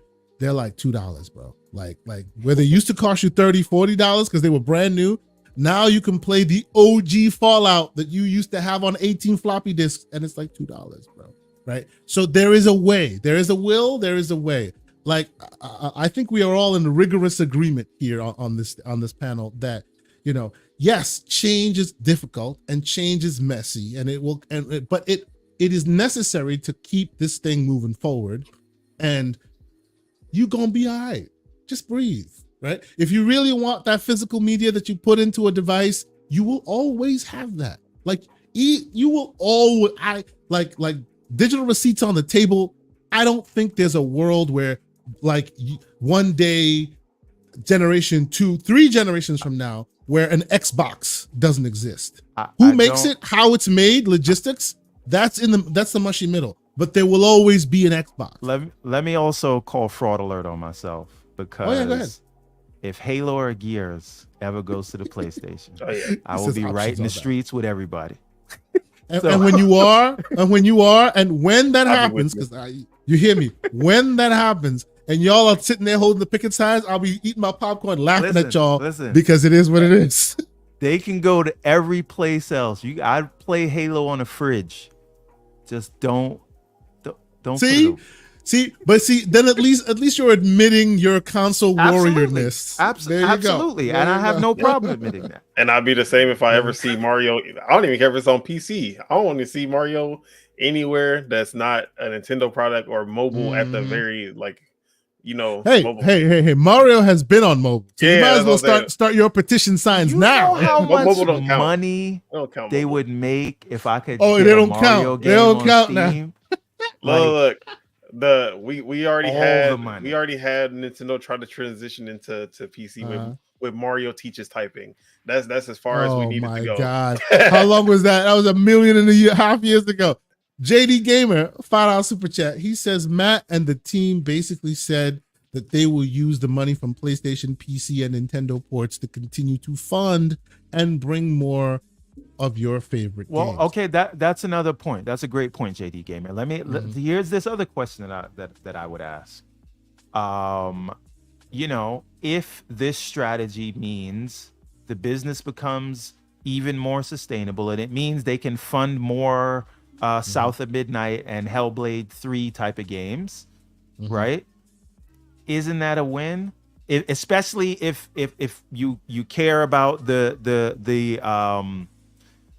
prestige of having something that's only on your platform, at least at launch. Like some people care about it. You don't have to empathize, Kay.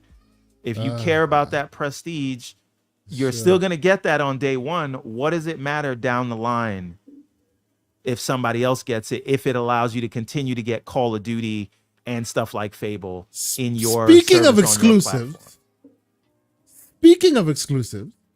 let's move on to the Nintendo Direct. Because I have a feeling Don Otaku has a lot of conversation. He has a lot of thoughts on the old Nintendo Direct. And I'm not going to go through all of it, but, you know, obviously there have been people out there talking about, the Nintendo Direct saved E3 and all of this, which hilarious. Cut it out, Chris. You know, that whole thing. Cut it out, Jason. But what I will say, though, is like for those who have an irreverence for that source material, for those who are all about, remember when I first played Zelda that first time or Metroid or whatever, they really, really hit you in the nostalgia feels. And a lot of Nintendo people were super happy, right? A lot of them. If you don't have that prior relationship with Nintendo, I don't think you were quite as happy. Like, I don't know if he's still in the chat, Infinite Umbra. I was listening to him speak on it a couple days ago. I think it was on the Infinite podcast yesterday. Like he saw some things he liked, but I remember him saying he doesn't have the same kind of touch point with Nintendo properties as some people do. And for him, the show was okay. It wasn't like blown away amazeballs. I see he's here, right? It wasn't amazeballs. It was cool. Some things were cool. Metroid Prime looked like Xbox One Halo, right? And if Microsoft showed you Xbox One Halo, they'd be tarred and feathered in the goddamn streets. But with that, Nintendo won E3. You know what I mean? So they've tapped into that nostalgia Metroid vein Prime did hard. Look good. But it looks good for a Nintendo game. It does not look good for the world we live in today. Graphics? Look at this. It's relative. It's always relative. It's all relative. It's these PC guys, man. Oh, see, I love how Everborn likes the code switch on me real quick. Even though his PC arguably is more powerful than mine now, because his processors are, I think, newer than mine. So there you go. He's got a bigger console beast than you see. Then he got to go console. Let's get the heck out of here with your PCMR BS. Anyway, let's talk about the Nintendo Direct real quick, because I think that a lot was said there, and I will let you have the first bite at the apple, Mr. Donataku. We saw additions to Nintendo and existing Nintendo franchises like the sports franchise, the Switch Sports, which was Wii Sports initially. We saw. I will say, I was rather super surprised and excited for Zelda Echoes of Wisdom. I was really surprised at that. Can I say I was something like, about wow. that? Yeah, go ahead. For 1 second. Yeah. It looks super interesting, and it's seems like a puzzle solver kind of game mixed with action and everything. And they're using what they did for Tears of the Kingdom. No. What's the name? Link's Awakening. Link's Awakening. They use that, for the life of me, I don't know why they won't give this treatment to Link to the Past. They're just doing everything not to remake Link to the Past, but whatever. Oh, and by the way, Don, even though y'all are mortal enemies, you're talking to Everborn, the lover of Zelda Saga. He is like Zelda man number one. So you got that. Please continue, Everborn. Right. So super interesting, and I think it's it is a way to.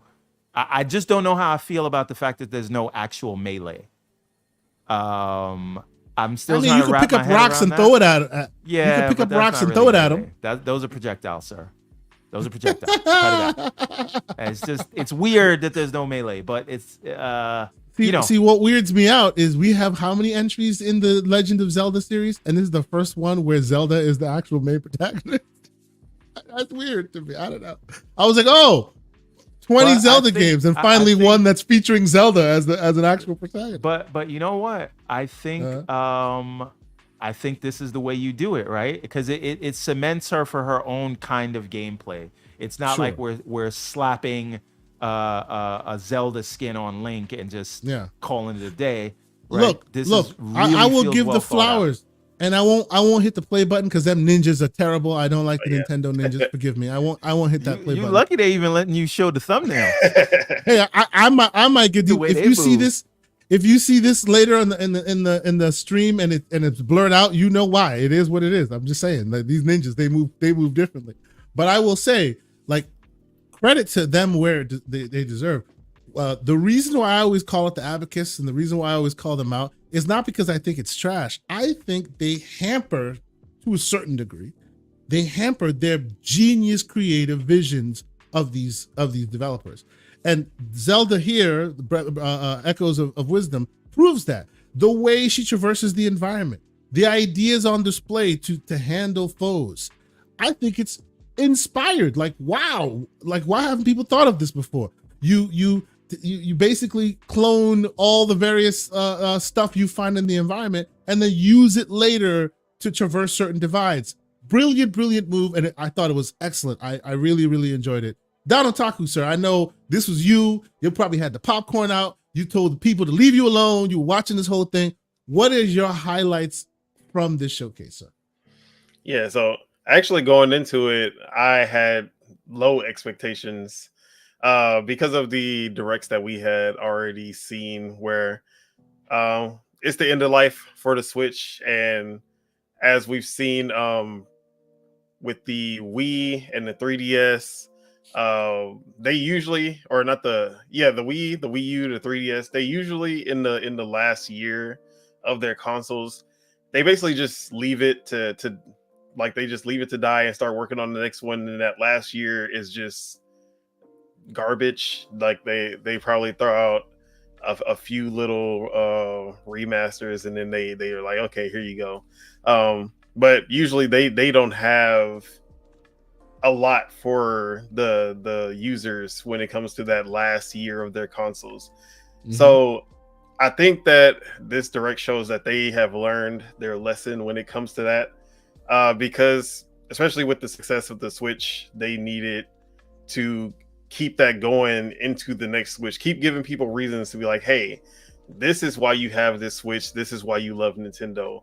And I thought that we were just gonna get I thought they were really just gonna focus on remasters and remakes to just tide us over until they just save all of their new games for the Switch 2 announcement. Sir, this is the Nintendo show. This is not this is not the PlayStation show. Nintendo show. I'm sorry. Small slander for me. Continue.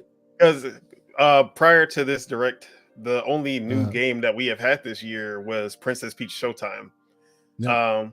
Everything else has been remakes, remasters, collections. So that's what I'm like, okay, that's basically going to be the rest of the year. So I was going in not really expecting any new games as far as this go. So just the highlight, when they opened up with Mario and Luigi Brothership, that was already like, oh, they had this in the tuck. And Don, they weren't saving this for Switch 2. Sorry, just not to cut you off, but I want to ask you a question for you to continue with. I have a theory, and I wanted to know what you thought about this specifically. Okay. What if the tinfoil Kofi's on right now? What if half of the games that you saw that you thought they would have saved for the Switch 2 are in fact gameplay from the Switch 2? And because when they say, okay, Metroid Prime is 2025, I feel like that's going to be a launch title on the Switch 2, right? And the reason you're seeing them go so hard, like in the paint, is because one, we're basically getting the Switch launch lineup, Switch 2 launch lineup, and because they're not going to walk away from the existing Switch, a lot of the games, not all, but a lot of the games are going to be forwards and backwards compatible. And so do they want to sell that new Zelda to the 20 million that'll buy the Switch 2 in the first couple of months, or do they want to sell it to the 200 million by the time it's all said and done? One little note that I'll add to agree with you on that, and I'll let Don respond, is that could also explain why they send the ninjas out, and the ninjas like quashed 80% of the emulation market, because they know they're not changing a damn thing from Switch 1 to Switch 2. And if they let those emulators sit, that means you're still going to be able to, the best place to play those games will not be Switch 2, it'll be on the PC. Right. So let's kill them now in the crib before we allow Switch 2. And I also think that the purpose of the Switch 2, it will just be to bump the hardware so they can get the third-party games, but their first party will be backwards and forwards compatible with the OG Switch. The Switch 2 is PS4 Pro to the PS4. That's what I think. And that's the reason why a lot of this is happening. Don, sir. All right. We're giving you a lot. I'm sorry. Yeah. All right. To respond to that, so when it comes to backwards compatibility, I expect full backwards compatibility with the Switch, physical and digital. If they'll basically do what they have done with all of their handhelds, where it'll be except for the DS, where they had 2 slots, but for the DS and 3DS they had 1 slot, but you would be able to put the DS games into the 3DS, but you would not be able to put the 3DS games into the original DS. They'll change it slightly so that the newer games will not be able to fit in the older system. And with that, I do not think that there will be Craven moves, man. Craven moves. Yeah. I don't believe that they'll do forward compatibility for a couple of reasons, because yes, the Switch has sold a lot, and that is a big user base that they probably don't want to that you could say, yeah, they don't want to leave that behind But at the same time, we've seen with the PS4 and the Xbox One how hard it is to get some of these last gen gamers to switch over to the current gen, and it's because they have so much cross gen games, so many cross gen games, so many live service games that are just still working on the previous hardware that it's been they really haven't had a reason to switch. We know Nintendo is old school. They are stuck in their way. It takes them a while to pivot, and especially when it comes to following the rest of the industry, I don't think that we'll see a ton of cross-gen.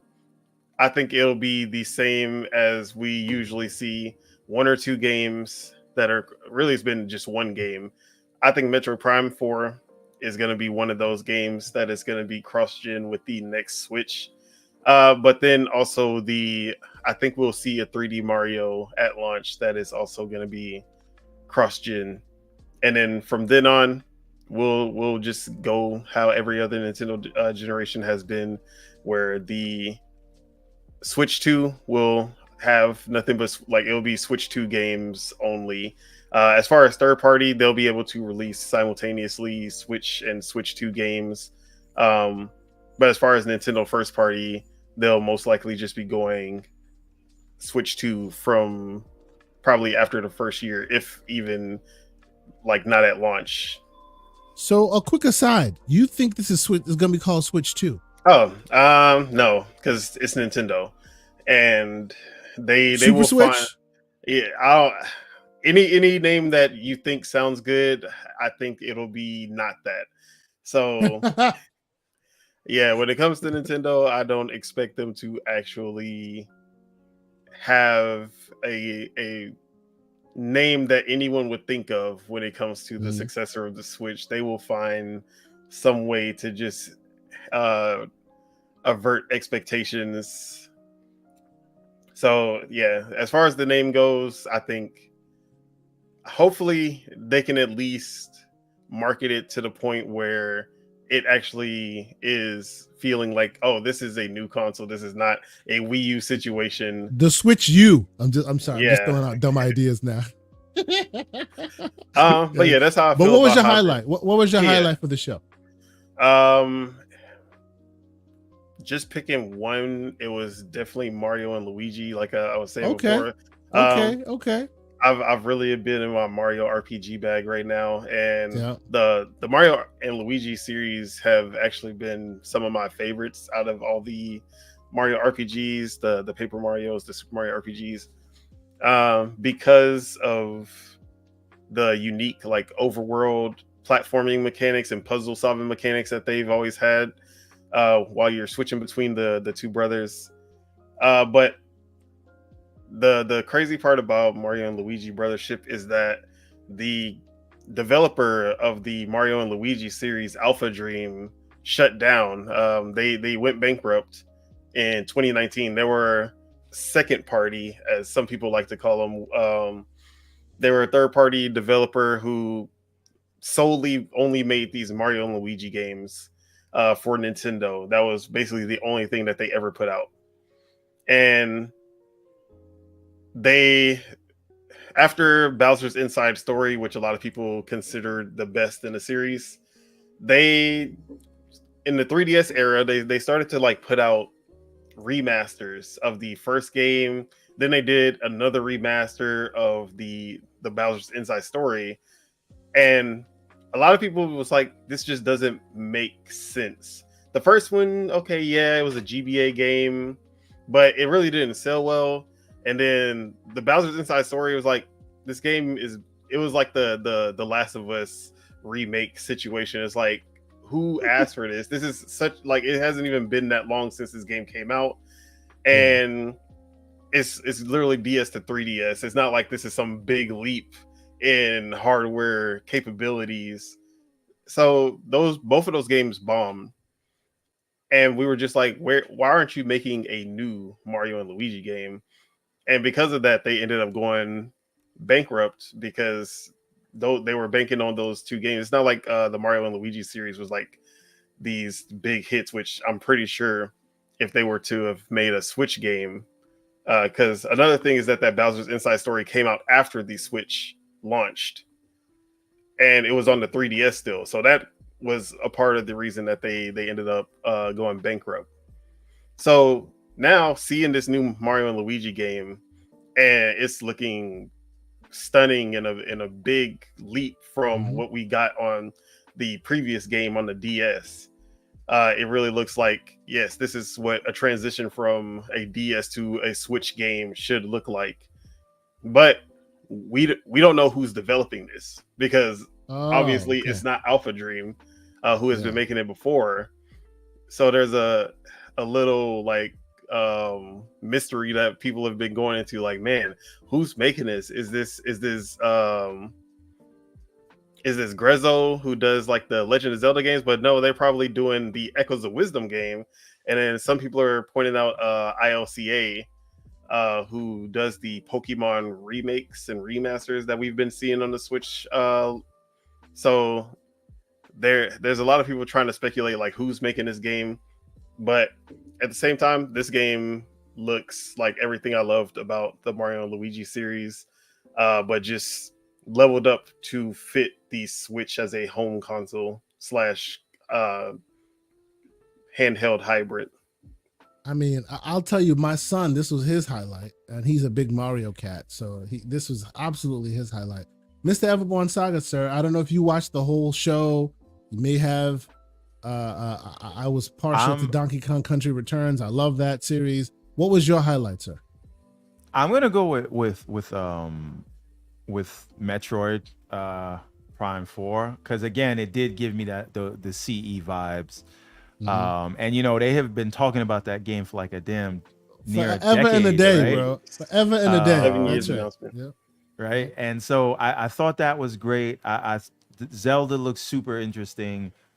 Mario and Luigi was a surprise because I have not played any of those, so I didn't know like what to expect from it, but it looks super interesting. And again, I'm a sucker for a 2D platformer, so the Donkey Kong game caught my attention. And then what was super interesting was we saw Lego Horizon there, didn't we? Yes, we did, sir. Yes, we did. Are you gonna be messy like Hargeet? I saw Hargeet in the chat a minute ago. Are you gonna be messy like Hargeet and be like 10 out of 10? They're going multi-plat. No. But more seriously, Street Fighter. Yeah. And maybe that's we a will good transition. segue. That is where we're transitioning to the gamers conversation, because I really want to have that talk right now. Yes, I do. Everything I do. except Xbox. Except It's Xbox. great. That's It's right. great that it's coming back. So to me, the highlight was absolutely Metroid. And then, you know, Zelda. I'm intrigued. I will see how I survive with no melee, but you know, we'll get there. And then Donkey Kong. But the idea that I thought the show was fantastic, but the idea that it came excuse me, anywhere close to the Xbox show is show. Just to speak on that, there's definitely Please, go ahead. a lot of disingenuous takes around. I mean, I'm not gonna say everyone is disingenuous. Some of these journalists who were saying that E3 was saved by Nintendo. We know that they have like a lot. I ain't gonna say no names, but some of them definitely have a bone to pick with Microsoft and Xbox. And I don't think anything Nintendo, no matter how good or bad this Nintendo Direct was, they probably would have still said that. But yeah, they're always looking for a chance to not give Xbox the win.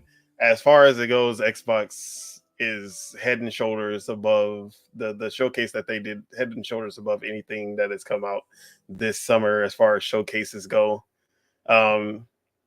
including the Nintendo Direct.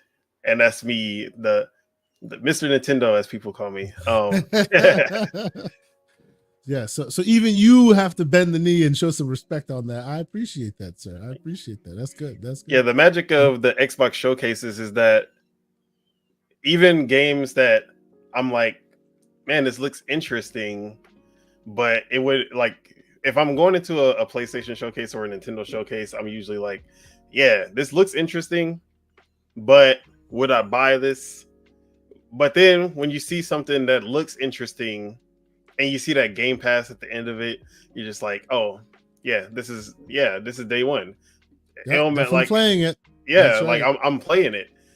There is a few games in this direct where I'm like, this looks interesting.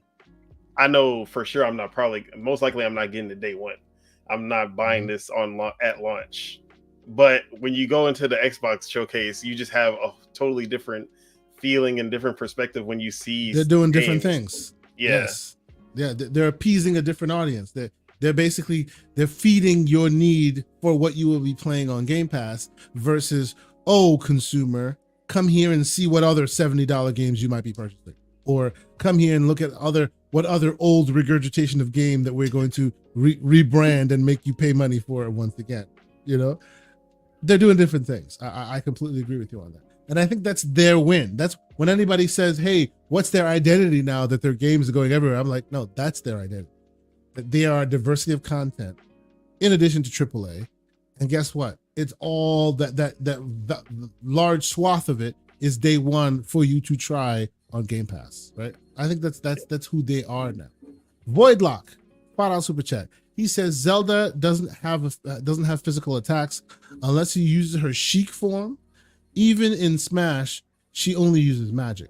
So yeah, it's I guess what he's saying is it's a historical eventuality that she would not be using any kind of melee or any kind of like physical attacks because she never really has, you know, which makes sense, right? If there's one bit of credit I'll give Nintendo, they take care of their IPs. They make sure they follow cadence. They follow, you know, you're not gonna see Zelda all of a sudden now grabbing the sword and shield because she's never grabbed the sword and shield. So, you know, we may want to see that because we want to see. Well, it's a good time to start. We saw Princess Peach with a sword. We saw Princess Peach doing kung fu. We did. That was a whole different situation. Yes, but what we saw there though, technically was her acting because it's all on a stage, right? That's what we saw. We saw her acting, just like Mario Brothers 3, which most people don't know. That whole thing was a play, right? That's why the screen opens Mario up. Mario 2 was a dream. Yes. The whole thing was a dream. Yeah, it's very weird. Yeah. Hey, Don, I want to ask you a question. I've wanted to ask you this question for a long time. Yeah. How did you feel about Peach leaving Mario on the moon after Mario Odyssey? After you went all around the world, built the ship just to go save her.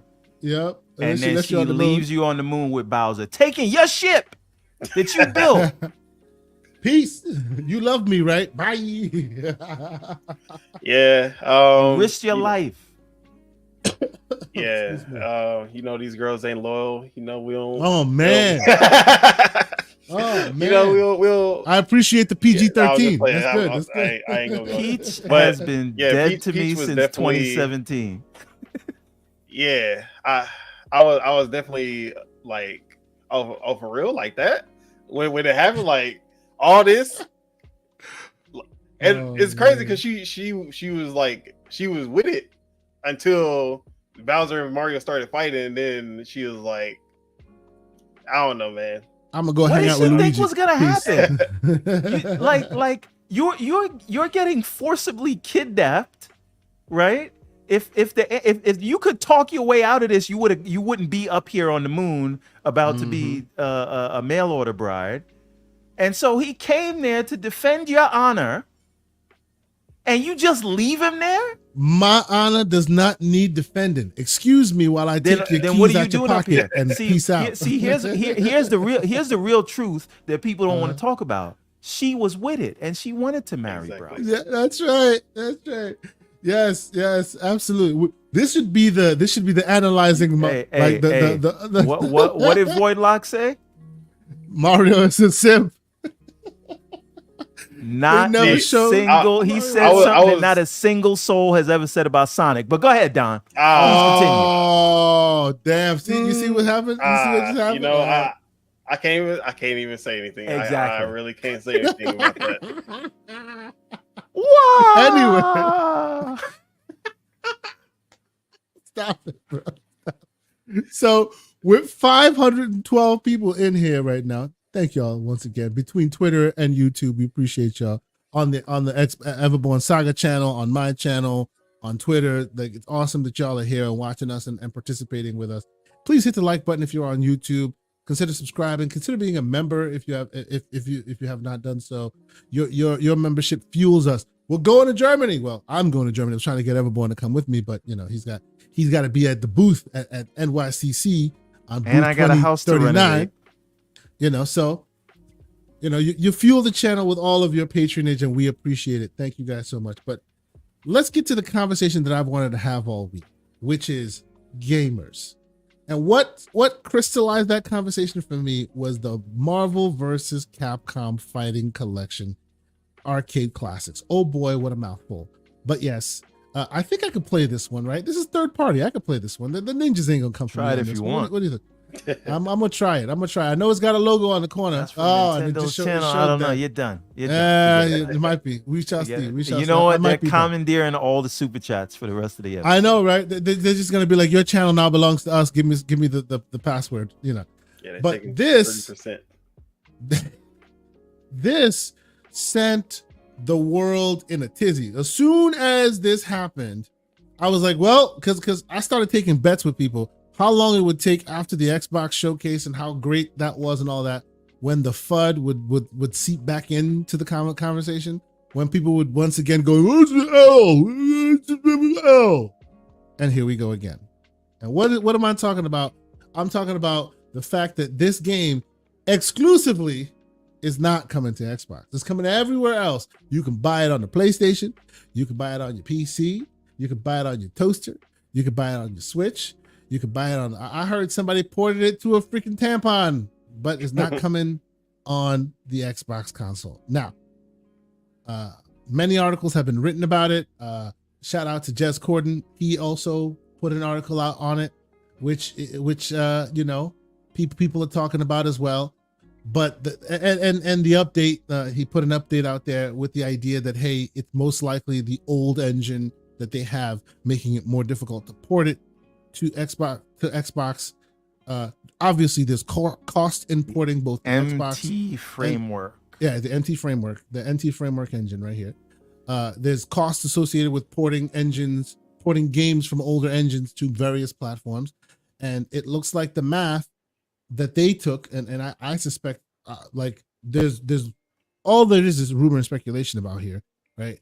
Even this was not confirmed. It was confirmed in the background, but there has not been a spokesperson that comes out full force and says, oh yeah, this is what happened. So it's all rumor and speculation on our part. But I suspect that because there are costs associated, whether small or medium or large, the business decision was made to basically deal with nostalgia. Like the people on Xbox are not big enough to warrant the nostalgia hit versus PlayStation and Switch and Steam, right? And I'll let y'all give your thoughts. My thought on the matter is, to me, this is like still complaining that Square Enix won't put their games elsewhere when we already know that they will, and they're just basically letting the rest of the contracts finish out, right? These are decisions that are made years in advance. They did not wake up last week and go, no Xbox for you. They didn't do that. This was done 2 years ago, right? So, and now today, the world of today compared to the world of 2 years ago, as far as Xbox's perception, is a big difference, right? I understand that, right? Decisions that are being made today won't materialize for you for 2 years from now, right? And we live in a post Hellblade 2, post Gears of War E-Day, E3 June showcase that blew people's wigs back. A lot of that stuff wasn't in the sauce 2 years ago, right? So I understand a lot of the business reasons thinking behind it. I guess my question is, did anyone and we may never know the answer to this, did anyone ever reach out to Microsoft and go, hey man, would you guys be okay funding this so that we can bring it to you as well?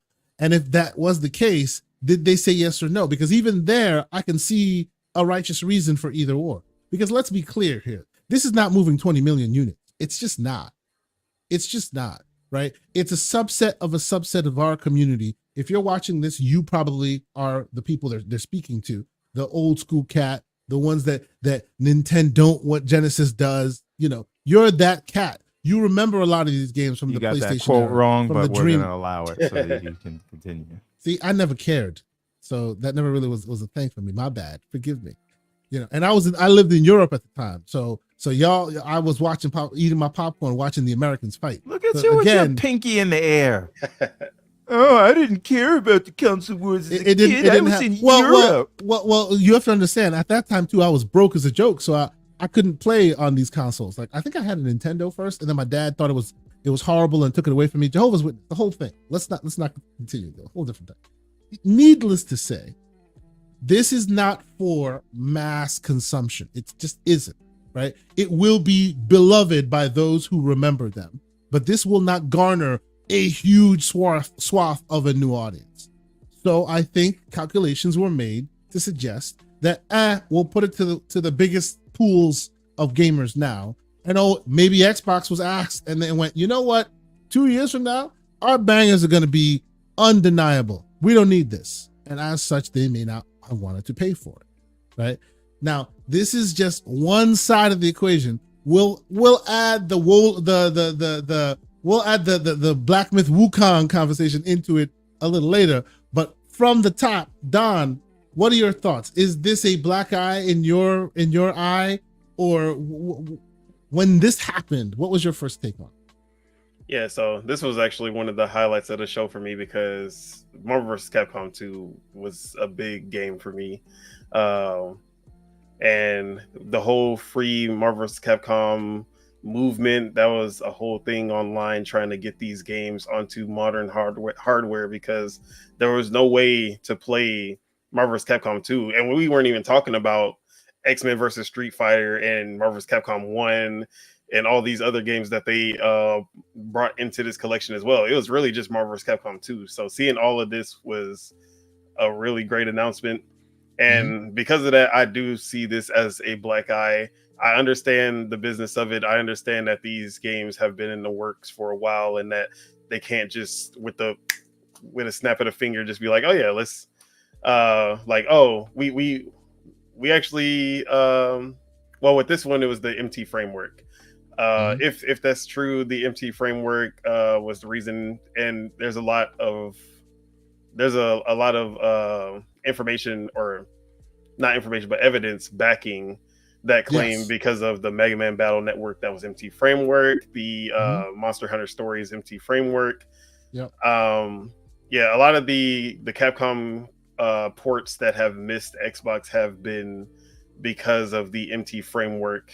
So I can definitely see a lot of evidence that points to that. And then you see games that would most likely sell a lot less than this game, like Ace Attorney Investigations Collection coming to Xbox. So I do believe that is the issue with this one. But at the same time, I see games like the Romancing Saga 2 that was announced, the remake of that was announced at Square Enix. And then that's coming to everything except for Xbox. And yes, they can't. At that time, Square Enix, most likely at the time when they were making this game, Square Enix was in their phase of not supporting Xbox, and they can't just after the triple handshake on stage, after the Final Fantasy 14 online, after the Morphin handshake, the mighty Morphin handshake. That's right. After that, they could have just be like, oh yeah, let's just get Xbox versions going right now. It doesn't work that way. It doesn't work that way. But at the same time, I still see it as a black eye because I don't think it should have ever got to that point in the first place, where there are third-party developers who aren't supporting Xbox just because they don't see any viability in the platform. and that's the reason that I think this is a black eye for Xbox. Not saying that today's Xbox is the same as they were back then, but I don't think it should ever get. And you know what though, and not to cut you off, but maybe this is where I'll put my tinfoil Kofi hat on real quick and say this is also a little bit about creative competition that Sony has been really good at.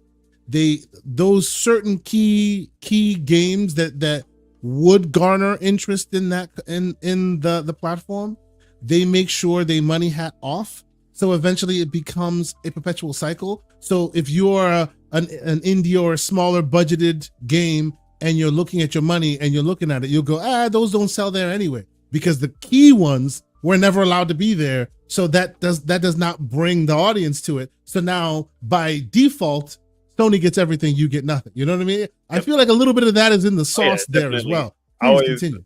Yeah, I always said that it was the cycle when starting with Final Fantasy 13 and the 360, we started to see these JRPGs on the platform.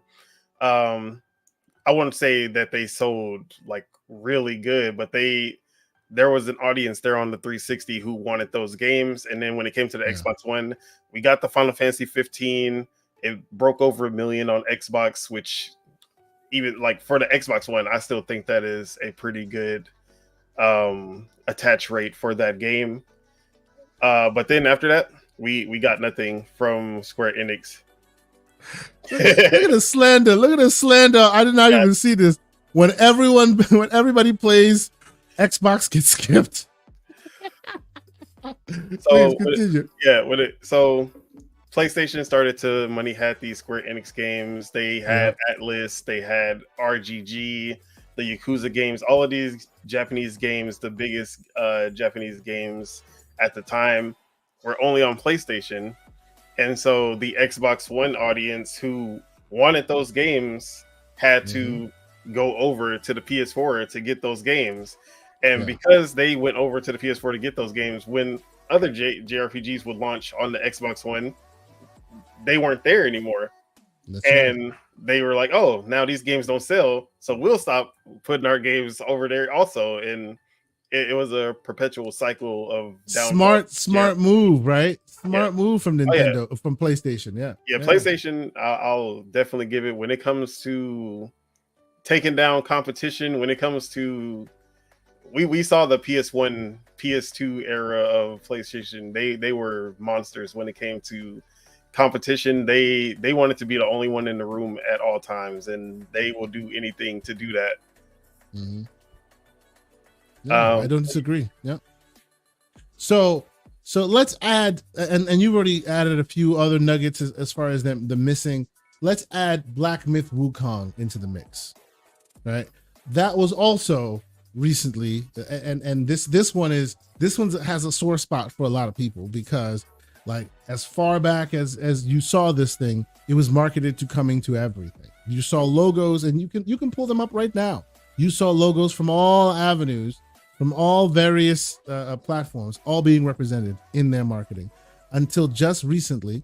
And now the official word, officially from the Black Myth Wukong team, is that it's been delayed due to optimizations, right? But then, of course, as he does, the great Jez Corden goes out, does a little bit of sleuthing, asks some healthy questions. And what does Xbox say? Their spokesperson says, to the effect of, let's see. Let's start from the top, right? The Black Myth Wukong team said, we are currently optimizing the Series X and S versions to meet our quality standards. That's game science. So it won't release simultaneously with other platforms. We apologize for the delay and the aim to minimize the wait for Xbox users. We will announce the release date as soon as it meets our quality standards, right? So not only is it delayed, but it's delayed, and we're going to skewer you in the process and put in doubt that you meet that currently it meets our quote unquote quality standard. Not to be outdone, when asked about it for Xbox, right? And shout out to Jez Corden for doing the legwork. What did they say? The Xbox rep says, we're excited to launch of Black Myth Wukong on the Series X and S, and are working with Game Science to bring the game to our platforms. we can't comment on the deals made by our other platform partners on other platform holders, but we remain focused on making Xbox the best platform for gamers, and great games are at the center of that. AKA, we ain't gonna talk about the money haddock, but there's a money haddock. So, by the way, I just wanted to say that Jess Corden did say he never brought up anything about exclusivity deals. He just said, he basically just asked why. Why is this not on Xbox?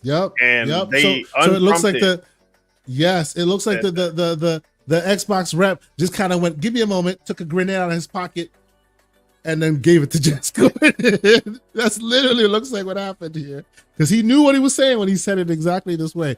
Mr. Everborn Saga, sir, what are your thoughts of the new machinations that's going on through here? And then we'll broaden it to a conversation of how the gamers are feeling about it. Unpopular opinion. I don't care. And the reason I don't care is the game is delayed. I'll keep the pinky in the air. I'll keep the pinky in the air because he won't show you his pinky's in the air, but his pinky's in the air right now, and I'll tell you why in a moment. Continue, sir.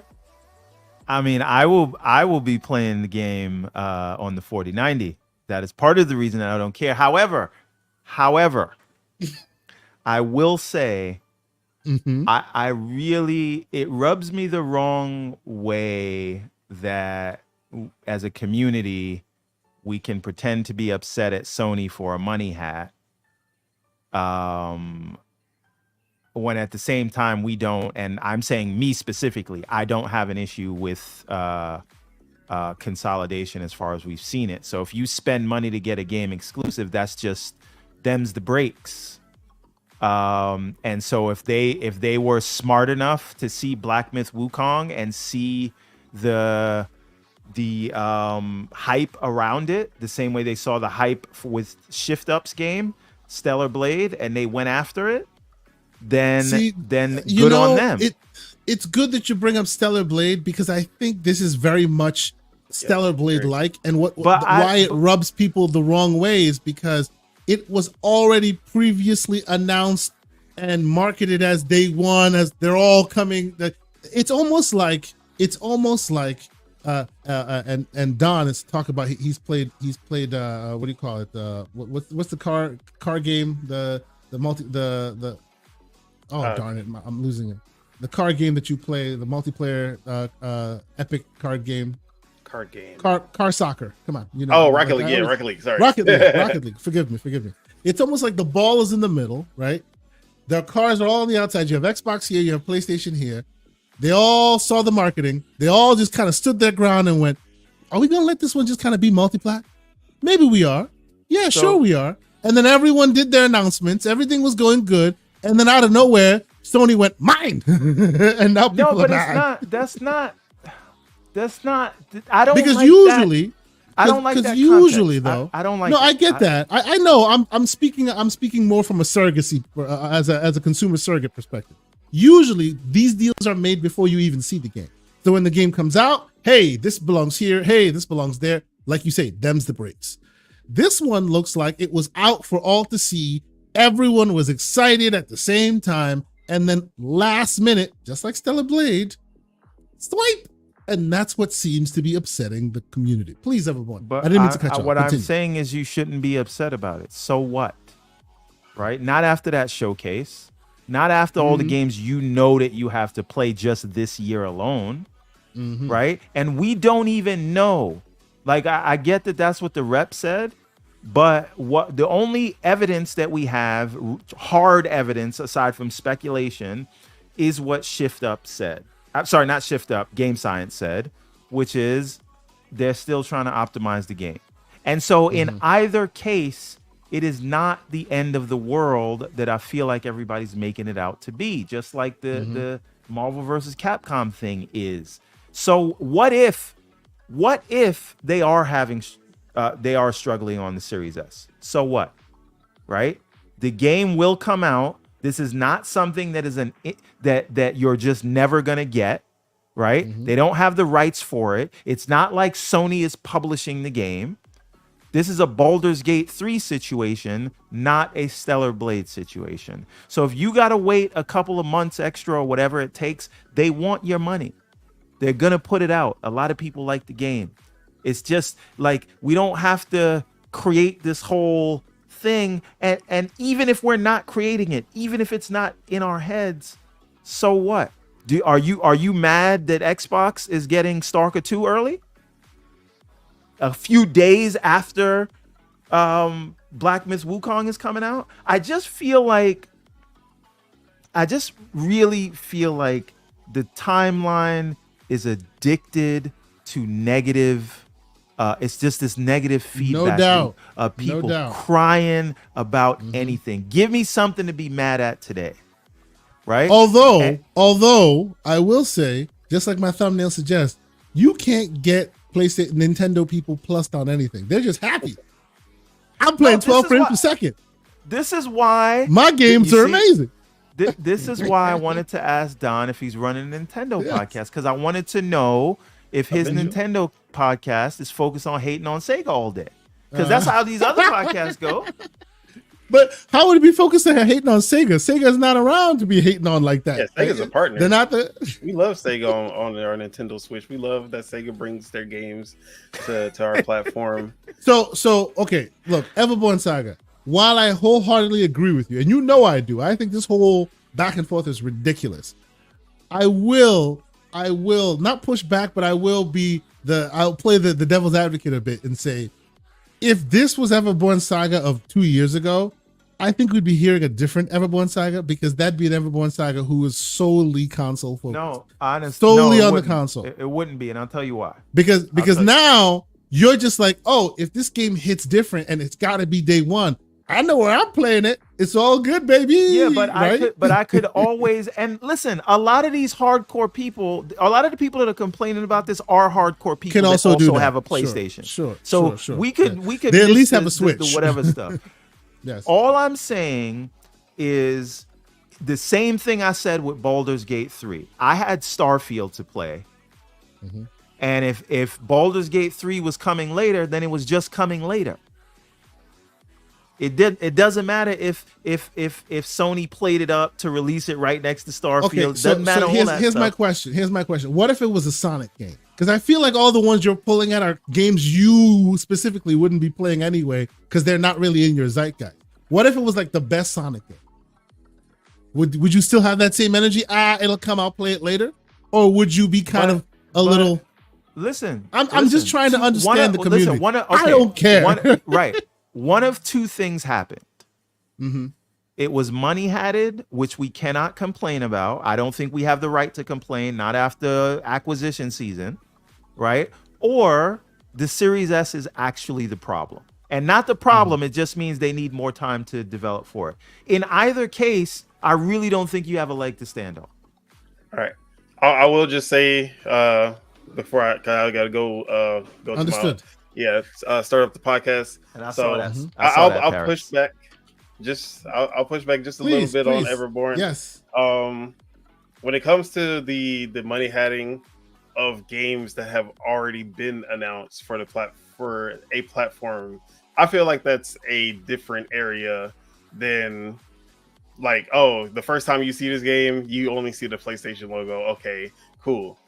This, however, is a lot different because this is a very highly anticipated game. When it was Project Eve, the Stellar Blade, it was totally different because it was like, oh yeah, this looks cool, but it wasn't like at the level where we're like, oh yeah, everyone's excited about this. We have been excited about this game since the first reveal back in 2020, 2021, and something like that.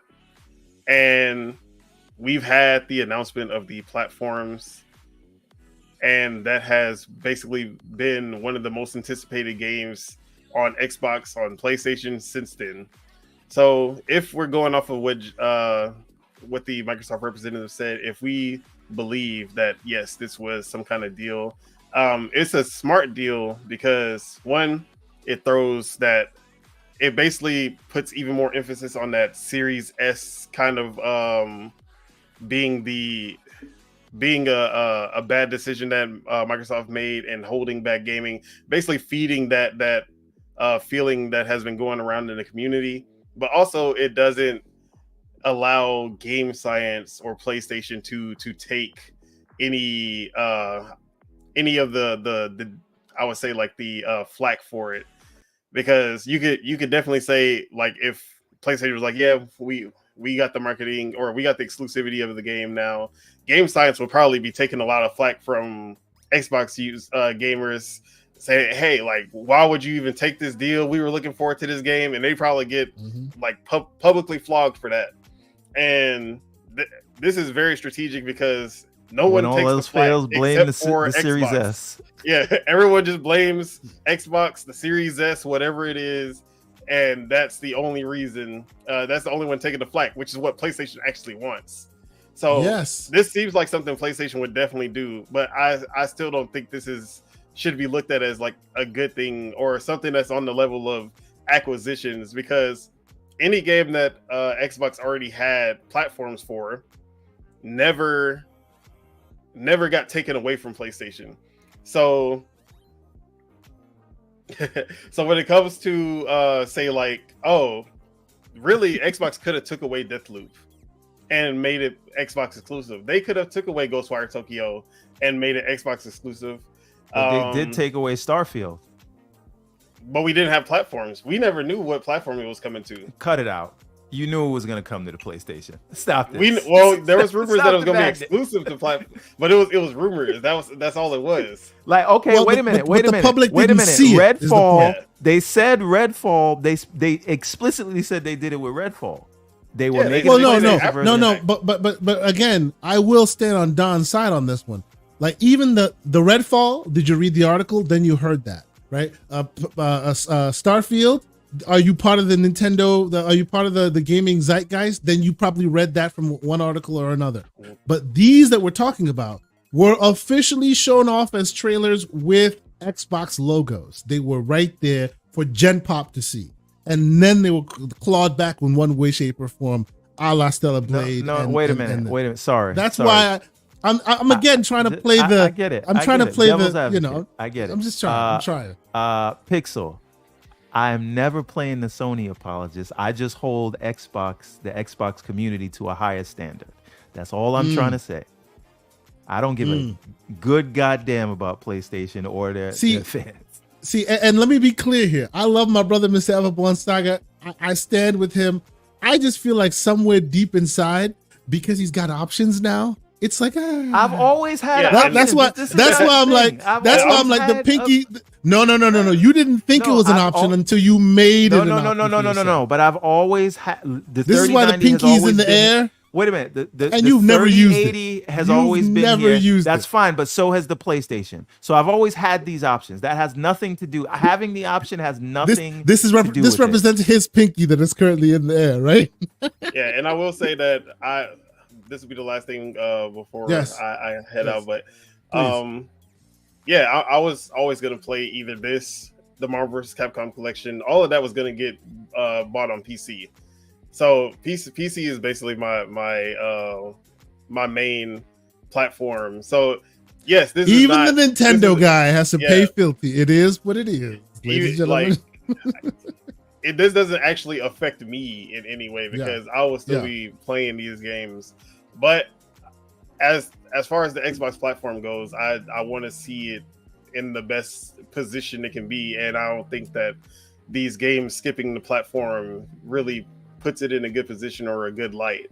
And that's all I wanted to say.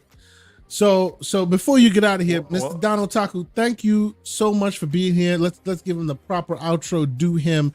I know we kept you. We appreciate your time. You've lent your voice, and you've done the Nintendo contingency proud. I'm sure they're out there pumping their fists. Well, they're busy playing their game. They don't care. They don't care. And I will say, Nintendo Direct, 8 out of 10. A lot of filler, some BS in there that I definitely wouldn't play. But they said they had some highs. I was surprised by a lot of what I saw. So I just wanted to put that out there. It was good. No, I appreciate you being here and giving us your honest takes. I will put his stuff in the chat right now. Go follow him on Twitter. That's the first link. The second link will be his YouTube channel. Mr. Don Otaku, sir, tell the people where else they can keep up with your ongoings. Tell us about your podcast before you get out of here. Oh, yeah. So you can find me on twitter.com/pastafeet, F3ET. Don't ask why, that's my name. And you can find me console warring on there and making bad takes on gaming. But as far as my channel, find me on youtube.com, Don Otaku, as you see on screen. And we have the Project Untitled Gaming Podcast. That is where me and some lifelong friends talk about gaming, the industry, and we have an eclectic cast of really casual gamers up to the hardcore in the mix, like hardcore gamer such as myself. And we have a lot of different takes on every situation, a lot of arguing, definitely rated R, so keep your kids away. But yeah, definitely check it out. We're actually about to go live, so if it ends, if this ends, holla at me, come over, and we'll be talking about the Nintendo Direct and some other stuff as well. So appreciate y'all for having me on Kay Asante, Everborn. Been watching the show. Keep the slander hot, man. Yeah, I'll keep the slander on Sega, but Everborn, we love Sega on Nintendo, so I can't even front. At least when it comes to Atlas and RGG, Sonic Team, y'all can keep that, but everything else, we like that. I'm not mad. Thank you so much, brother. Oh yeah, and thank you again for having me on. Peace out. Have a good one, man. Have a good rest of your day. Thank you so much for being here. Thank you. So, Mr. Everborn Saga, please, I know you have more to say. The floor is yours, sir. Yeah, it is just like I just wonder if we are Xbox community, if we are addicted to being a victim, right? And it's like at a certain point, right? Because this is what I see happening every time. The PlayStation. Forgive me. I don't mean to cut you. I don't want the conversation to be lost. Let me catch up on 3 super chats that lend to this conversation, and we'll continue. Okay. Enigmatic Dreams, $5 super chat. Thank you for being here. And once again, salute to the 541 people watching this through all the various streams and all the various sources you are doing so. We appreciate y'all. Thank you so much for being here. Enigmatic Dreams, $5 super chat. He says, Xbox should have bought Square instead of ABK and given me my Parasite Eve HD and Harvest. No, sir. They should have bought Sega. Next super chat. Harvestella 1 and then a sequel on Xbox. See, everyone has the takes that they want, right? Voidlock with a $2 super chat. He says, name one multiplat that skips PlayStation that comes to Xbox. I think we already have one. Wait a minute. I mean, I think he means like role reversal. Right? Okay, but there are several of those, and whose fault is that? Well, I'll give him Pal World. That's one. Right. But why not give him Stalker 2? Where did Death's Door initially launch? Yeah. And don't say, oh, that's a small game because it doesn't count because people are crying about Marvel versus Capcom. I think the differences there are all those games you're describing are games that were announced with that plan already in place, and these and again, it doesn't really plus me at all, but I'm trying to understand where people are coming from, and it seems that because you saw an Xbox logo on it before and it allowed you to get excited, and now they clawed that away from you for one reason or another. But they didn't claw it away from you. You're going to get it a little bit later. All I'm saying is stand up. Sure, stick your chest out. Yeah. Have some self-respect. JD Gamer, $5 super chat. He says, I'm going to back Everborn on this one. Never ever take the foot off the neck of your enemy. Anyways, always compete every second, never let up ever. Yeah, but see, that's the thing. I think that they may not be in that competing mode like they used to be. We want them to be, but they themselves may not be on that page anymore. They're seeing beyond that. At least that's what I see. But Everborn, Ness, I didn't mean to cut you off. Like they are by and large, as you see, are with you in this conversation. Some of them are with me, right? Look, look, my take on it wholeheartedly is, if you don't want any of this BS, if you don't want to have to deal with any of this crap, make sure you have some Steam enabled device somewhere. Then you never have to deal with this crap at all, right? So when it happens, you go, and you go about your day. That's my take on it. But I'm understanding that if this is your favorite, super exciting, you're in the Discords, you're in the Reddits, and you're writing, oh my God, I can't wait for that Black Myth Wukong, because we forget when this thing first came out, when the first trailers were dropped, they dropped with gameplay and it looked next level. People lost their ever loving you know what, right?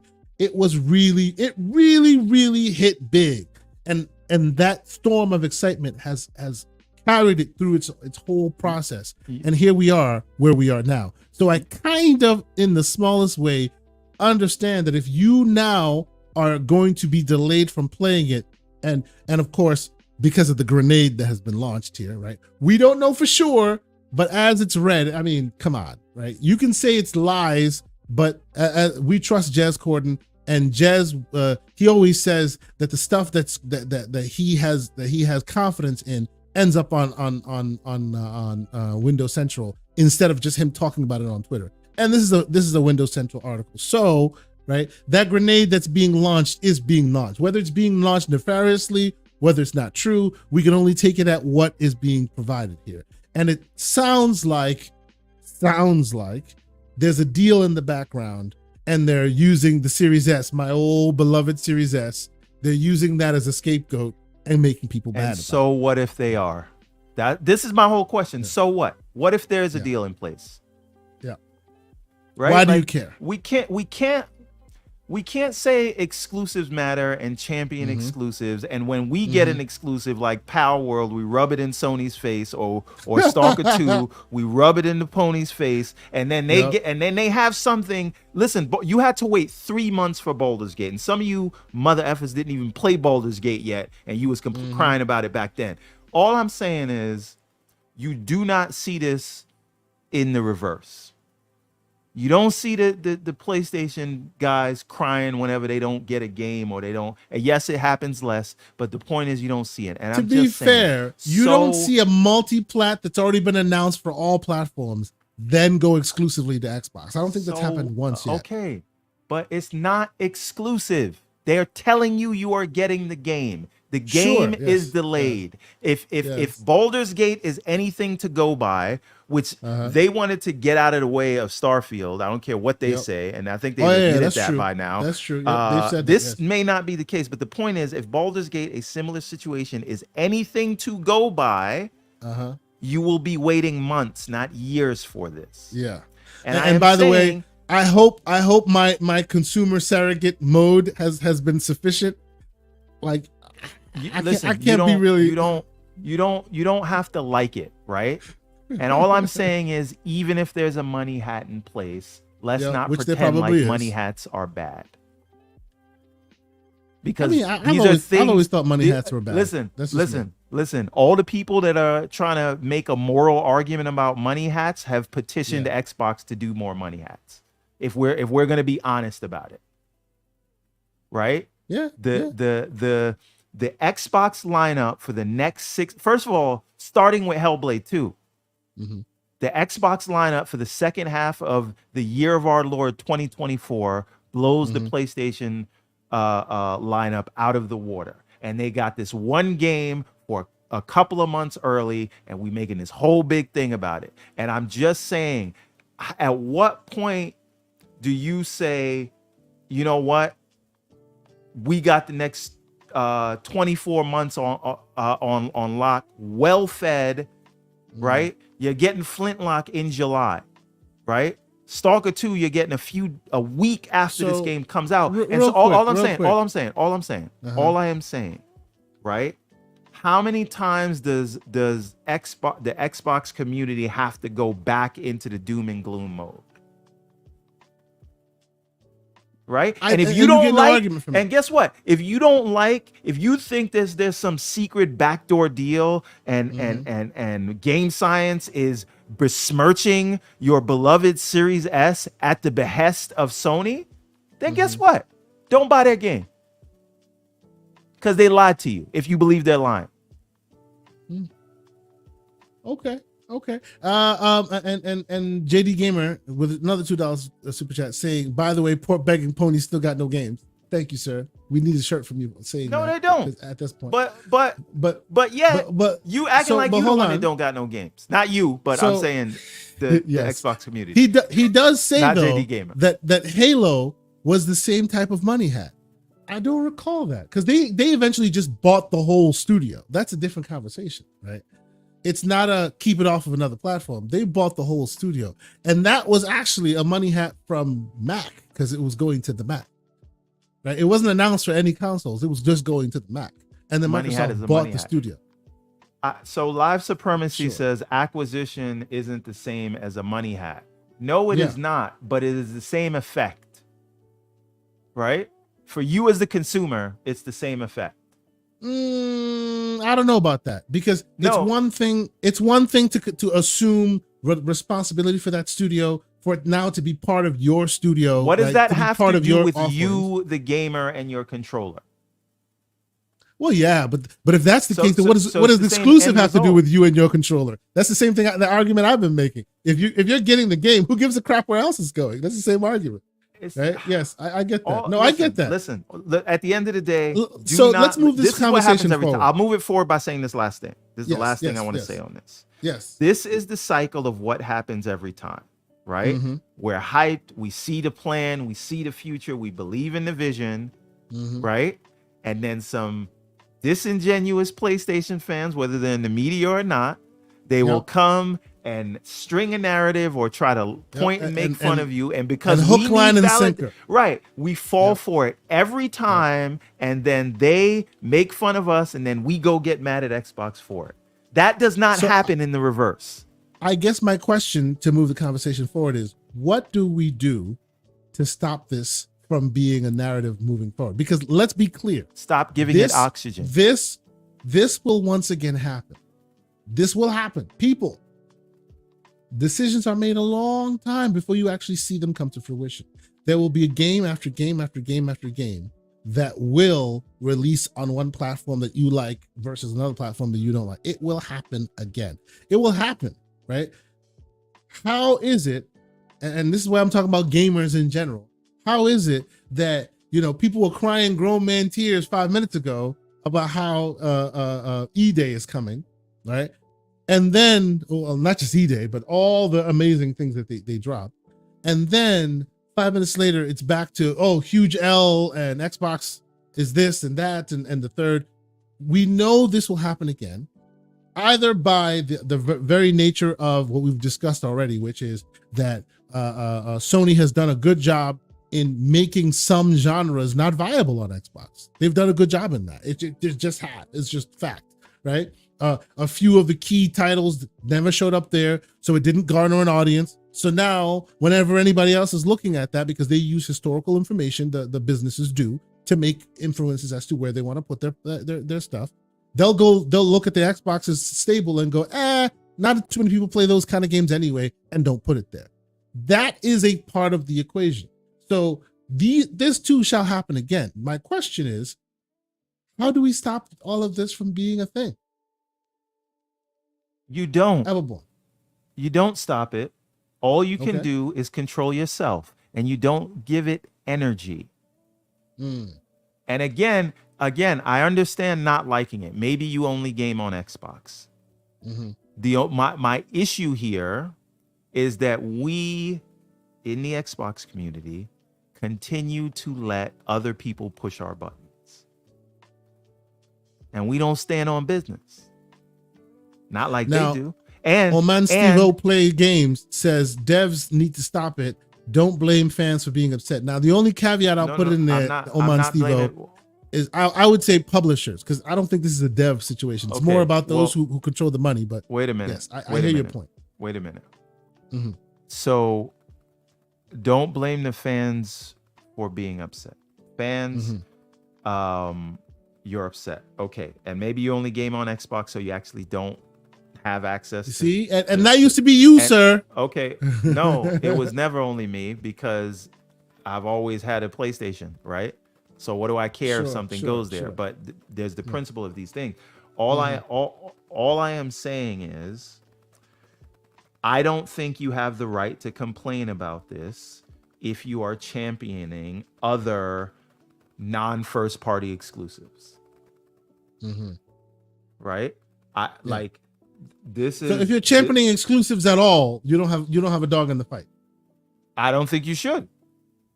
Right? Tell Xbox to get good at exclusives. Don't make PlayStation the boogeyman. Right? I don't disagree. See, right? But now you're talking like me, though. No, hold on. No. But it is because I don't want to, like, look, I cheered on the Bethesda acquisition. I hoped for a Sega acquisition, or hoped for it. You know, I was in favor of ABK, right? I thought that these things, talk about it, Corey, Cosmos. You know, I was in favor of the ABK thing, right? We just looked at all the things that, as of now, appear to be exclusive from that show, and I was all about it, right? And everybody's in the streets running around when you got a Power World being the biggest game in the world and only on Xbox. You're going to be on September 5th running around when you're playing Stalker 2. You're going to rub it in their face. I just think if you're doing that, or you have done that, you don't have the right to pretend money hatting is a bad thing. And again, you also need to stop letting these disingenuous people put you into this doom and gloom mode. You just got what you have called the greatest showcase in the history of Xbox, which is damn near 25 years old. And now you back to dooming and glooming over a 20-year-old game that they're going to make you pay full price for, and a game that's delayed by a couple of months for whatever reason. Yeah. That's not them. That's you letting them push your buttons. I don't care who don't like what I'm saying. Speak with your chest, sir. Speak with your chest. That's all I got to say on that. Okay. No. I think I expected you to speak like this because, yeah. And the moment I saw this stuff come out, I was like, oh, we're gonna forget everything that happened, and we're gonna get right back to gloom and doom. Oh, it's so sad. Oh, it's a big L. And I see a lot of community, like people in the community who have a big voice, basically kind of stoking those fires, you know. And I think it's kind of stupid and ridiculous, and I just don't get it. I don't get it. So I will let you have that. I agree with you on that. This has never been a thing that I care about. But then again, there is some of that idea that, you know I'm in a privileged position. I understand that I'm able to play these games wherever I want to play them, you know, and because of that, maybe I'm nonplussed, and I might be a bit more ire ridden if the IP that we're talking about is something I really care about, and now it's not going to be on my system, or it's going to be delayed. I'm trying to understand. It doesn't really bother me. It is what it is, right? Before we get out of here, and I think we're at the bottom of it, but I saw this morning, and I thought I wanted to get your opinion on it. And this will be a short conversation because I know what you're going to say, sir. It looks like Sony is getting out of the PlayStation PSVR 2 business. It looks like. Are they getting out, or are they moving into the PSVR 2 PC business? No one's buying it on PC, man. Like, because of all that, and I am your target audience, right? I've had a little bit of money waiting to buy this thing day one. I'm your target audience. And then I didn't get it because you didn't give me really good content. Then I was like, okay, when it comes to PC. And then because of the way that it was architected, right?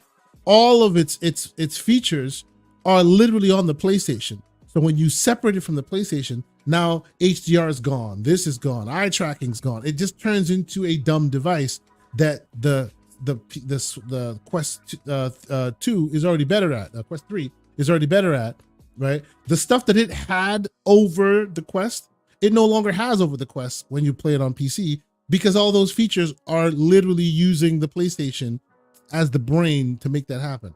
So it's kind of sitting there. No one's buying it, even post PC enablement. You know, even I can't buy it. I can't justify it.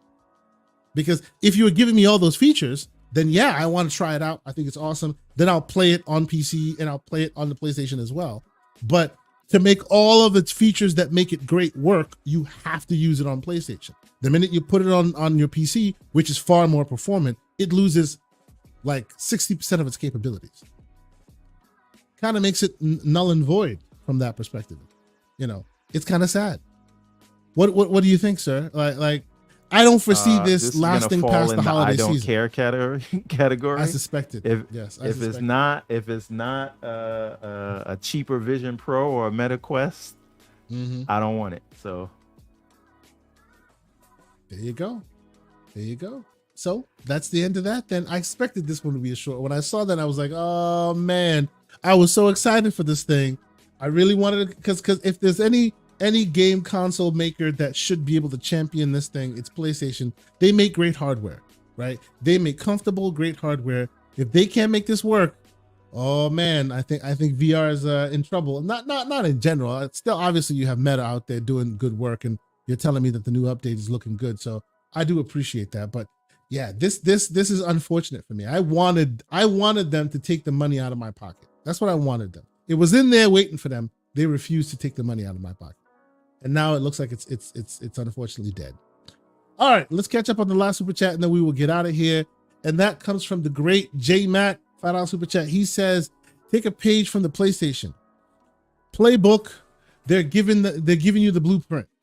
Use it, ignore it, bad news like they always do. Yeah, I hear what you're saying, sir. I hear what you're saying. Like, move on. Just focus on the good stuff. Let's not focus so much on the negativity, which seems to be what is seemingly happening in our community right now. They can't help themselves but focus on the negativity all the time. JD Gamer also here. He wants to be the one to have the last word. He says with a $5 super chat, stop letting grifters grift. With that said, pathetic poor pegging ponies still got no games, and we are getting Xbox handheld, and that's what stores are on it. Yes, which is true. Let's hope that these conversations about stores being on it. Chat. Yes, sir. It inoculates all these ridiculous conversations. Maybe we live in a world where in the next year or two, you get a handheld that then features those capabilities, and now you can just buy it on Steam, and you still get access to your Marvel versus Capcom collection that you so desperately are looking for. So I think we'll leave that conversation there. I enjoyed this conversation with you, sir. Shout out to the 543 people still rocking with us on all the various platforms that we are supporting.